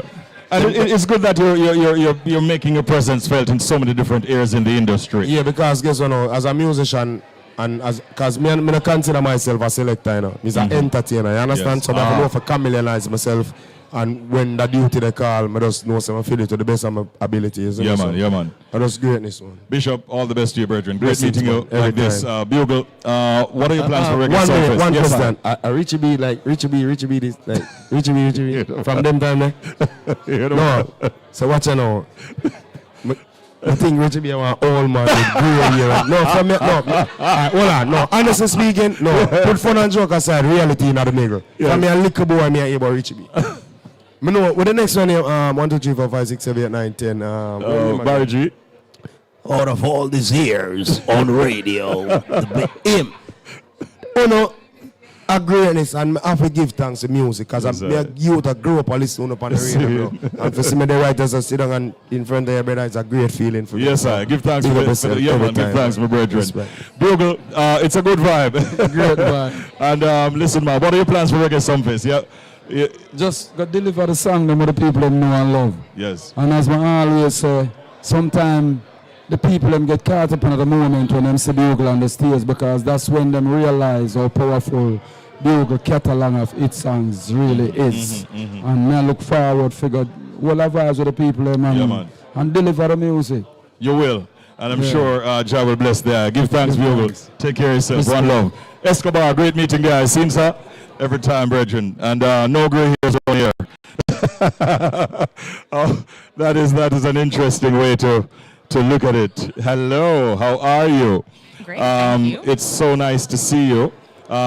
Lots of photographs are being taken. Yes. What an exciting evening it has been. It is. How has it been for you? It's been great. I arrived a little late, but the energy is still high, so it's been exciting, yes. All right, introduce yourself, please, to my audience. My name is Kimberly McLeod, and I'm the Consultant Director of Corporate Communications and Marketing at the Urban Development Corporation. All right, and are you one of the sponsors of Reggae Sumfest? I am, yes, one of the main sponsors. Not the title sponsors, for sure, but one of the main sponsors, yes, yes. What is it that that would make a UDC interested in a festival like Reggae Sumfest? Well, first of all, culturally, this show is marketed as, and we believe it to be, the greatest reggae show on earth. Why would we not want to be associated with that? Number two, it's part of our corporate social responsibility. We want to show people that we support causes that they believe in, and reggae is an important part of our culture, and we want to associate with that. Yes. So it's a relationship I suspect that will continue well into the future. Well into the future. We don't imagine it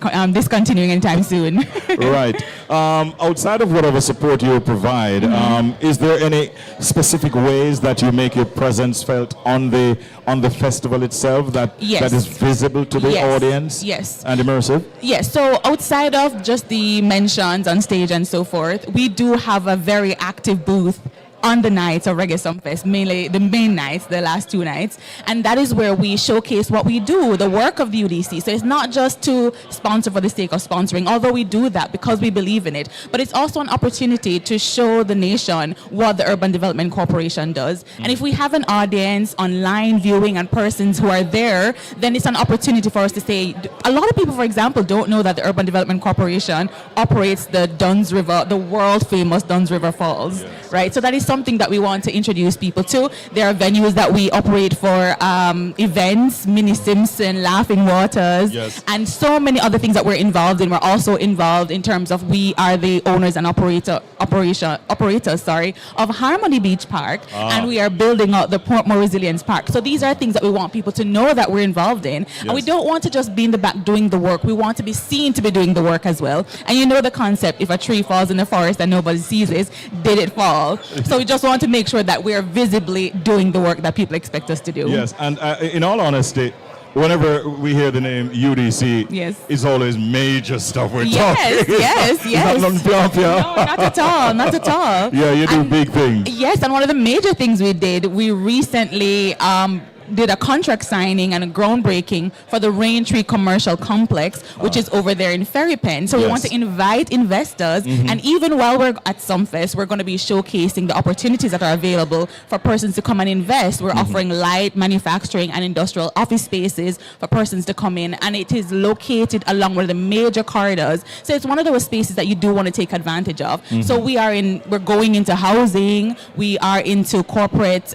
social development in terms of our public parks and spaces, we're into commercial spaces, we're into recreational spaces. So we do a lot of things. It's really a lot. Yes. It's really a lot. Yeah. On a personal note, are you looking forward to any particular artist on the festival this year? So, I, as a Jamaican, I am exposed to all of our local artists, and I'm a huge fan of my local culture. But I'm definitely looking forward to seeing the international artist who's going to be coming. We all grew up listening to her, so I'm looking forward to hearing her, of course. Yes, of course. All right. That's Saturday night, the 19th, right? Yes. All right. So is it a case where you'll be having a presence at all of the events, even the preliminary events, right down to the 2 main concert nights? So we are likely to participate in some of the activities around the launch events. So for example, the beach cleanup. We're looking at participating in the kids activity because we do have options for kids to come and be entertained, especially as summertime is coming up. We want to promote our Duns River product as well as our different recreational spaces across the island, and of course the main night. So that's where we see ourselves participating this year. I want to thank you all for having invited me a couple of years in a row to be a part of fireworks on the waterfront. Oh, fantastic. And we're in the planning for that now, so you never know. Maybe an invitation is forthcoming. All right, I look forward to it. But nice seeing you tonight. Likewise. And I'll catch up with you guys at the festival. I But look I'll be forward to it. broadcasting at least for the Friday and Saturday night as well. Fantastic. Great seeing you. Enjoy the rest of the Likewise. evening. Thank you. Take All care. right, a pleasure. Big ups to all of my friends at the UDC, especially in the Kingston office. We have another beautiful lady joining us, and she's from the United Kingdom. Good evening. How are you? Hello, good evening. I'm fine, thank you. How are you? I'm fine, thank you. The English accent is gradually coming through. Where in the UK are you from? I'm from London, South London. All right. I partner with Silk Radio out of the UK, and they take my program every Monday to Friday. I do a morning program from 6 to 9 in Jamaica, and Silk Radio takes it and carries it across their band and also around the world. So we do have a partnership, and I get a lot of messages from Manchester, from Bristol, from Liverpool, from Ruislip, all kinds of places. People message me out of the United Kingdom. What brings you to Jamaica at this time? So I'm in Jamaica because I have a single coming out on Friday called Outside. I'm Called here what? to Outside. Okay, So I'm here okay. to promote it, build my audience, but I'm also working with a few artists and producers out in Jamaica. So yeah, I'm a Jamaican. Yes. So I look forward to coming back and doing some more and building, seeing what All we right. can do. All right. Will you be on the festival, or are you just promoting, leading up to? So, not at the moment. You never know what can happen, but my new song, I know you're all going to love it, so I'm waiting for it to drop and give you a piece of my heart with it. I'd love to get my hands on a copy of it. Is it straight reggae? Is it dancehall? Is it a fusion? Give us a little more information on the single. Okay, so my name is Yele. I grew up in London. I'm from Sierra Leone and Jamaica, and so my music is exactly that. It has the African fusion with the R&B and dancehall style as well.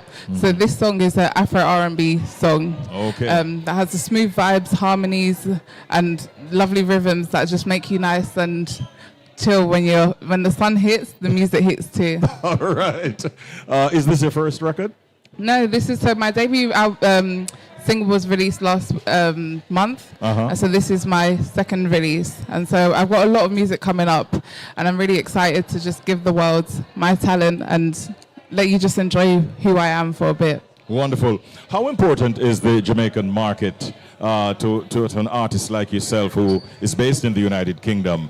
Is it important to get recognition and respect here in Jamaica? Yeah, for sure. So for me, I think Jamaicans, we are special people. I think we are trendsetters, and I think the influence that we have is massive. So for me, that's why I'm here. I want to build my audience, and I want Jamaican people to really tap into who I am and enjoy my music as well. Because, as you know, throughout the diaspora, Jamaica sets the trend and we all follow. So. In many instances.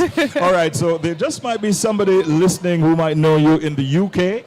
And because Silk Radio is carrying this broadcast even at this hour, so send some shout outs to some peeps, if you will, before you depart. So I want to shout out to all my loved ones. You know who you are. Appreciate you and the support throughout the time. All right, nice seeing you, good meeting you. And if you have a copy of the song, please leave one with me and we'll give you some support, yes, all right? Course. Lovely to meet Maximum respects, good to meet you. All right, English-based artist here in Jamaica promoting her stuff. And we wish her well, herself and her team who are here. Maximum respect. What a night it has been. My goodness, it's after 10 o'clock in Jamaica. In the tri-state area, it's after 11 o'clock. It's like 11:15 in the tri-state area. Same in Florida, and in Toronto, it is that time as well. Richie, you'll have to help me with the calculation as to what time it is now in the United Kingdom. Let us just say it is 6 hours ahead. After 3? After 4? After 4. Craig it's after 4 in the UK, right? All right. And Silk Radio is still taking this broadcast. Roadblock Radio is still taking it as well. And of course, Reggae North out of Canada. We're also live at www.richardradio.com. We want to remind you that Down Sound Entertainment are the ones who have, in fact, partnered with us on this broadcast to make it possible. And so we thank them. We also want to thank Toby's Resort out of Montego Bay, 1 Kent Avenue in Montego Bay. That is where you find Toby's Resort. And thanks to Mr. Chin, and thanks to, of course, people like Carleen and all the management and staff. I had a nice bowl. Can I tell you what I had for a little snack? It's really almost like a snack. I just had some red pea soup, but it's more vegetable based. With a roll. That is what I had before I got here, and I feel quite filled. Like no dumplings or anything like that. Just some carrots and a little potato and a little bit of chicken meat. No pork. Fire bone, some people around me are saying, but I had that before I got here, and I want to thank the chef for knocking that up for me down there at Toby's. By the way, we'll be broadcasting tomorrow morning from that very same location from 6 o'clock until 9 o'clock tomorrow morning out of Toby's Resort, in Montego Bay. And I look forward to having your company. From 6 until 9, we'll be live on the internet at www.richiebradio.com. We'll be live on Best 100 FM across Jamaica and live in the United Kingdom, in Canada, and also in the United States, as we have mentioned. Jackie, you have been very helpful. Thank you very much, Jackie. Ms. Williams. I didn't know that I would have seen her tonight because she left Montego Bay, and I'm not taking tales out of school, but she was domiciled, I understand, at a top high-ranking resort. I don't know if it's 5 or 7-star resort somewhere in Ocho Rios with family and friends. And even when I was on my way here this evening, Craig and Richie, I was calling Jackie, are you at the location yet? She says, Richie, I'm not going to disappoint you. Got here, didn't see her, started fretting, turned my face, started bawling, and then she appeared. Then she appeared and started giving me the kind of support that I expect. Thank you, Jackie Williams. We also want to thank, of course, Craig and no relation. And thank you very much to Richard Rainford. Thanks to Rupi T, who gave up his time on Roadblock. Thanks to G Finger on Richie B Radio, who gave up some time as well. Thanks to the other DJs on Silk and also on Reggae North Radio. Ladies and gentlemen, the launch is pretty much done, and we are getting ready to wrap. And so we want to thank you all for listening and watching. This is what we do, and we love doing this, getting outside of the studio and out there with the people. Reggae Sumfest 2025 is 32 years strong, and you can tell from what you heard from the promoters and all of the players involved. Every effort is being made to make sure that this is a phenomenal success. Joe gave an indication that Skeng is going to bring on a female international act. I have my suspicions as to who that is. Vibes Cartel is back after 14 years. Tony Braxton is on the Saturday night with a host of top reggae artists, Bugle, Taurus Riley, Leela, IK Protege on the Saturday night. You heard Vibes Cartel, Massacre, Skeng, Governor, Tommy Lee, Sparta, and many more on the Friday night. Molly on the Thursday night with a Global Fete, and so many more. Valiant is making the festival this year, and let me tell you something. Every good reason you have to make sure you make Reggae Sumfest. On behalf of the entire Outside Broadcast crew, this is Richie B, the Party Master, reminding you, tune in tomorrow morning at 6 in the eye. We'll be live out of Montego Bay one more time. Have a good night. We love you, and we'll see you tomorrow morning. Take care. And from Montego Bay, for the last time, it's good night until we see you again at Reggae Sumfest. Richie B Radio's novelty online store is now open. Get unique, trendy, and affordable merch all in one place. We've got t-shirts, caps, fanny packs, sweaters, drinkware, license plate holders, cooler sleeves, and more. Available at www.richiebradio.com/shop. You'll find stylish and functional items such as tank tops, tote bags, backpacks, and an exciting range of kiddies apparel. It's premium products and worldwide delivery from richiebradio.com/shop. We're never out of style. We're never out of style. We are never out of style.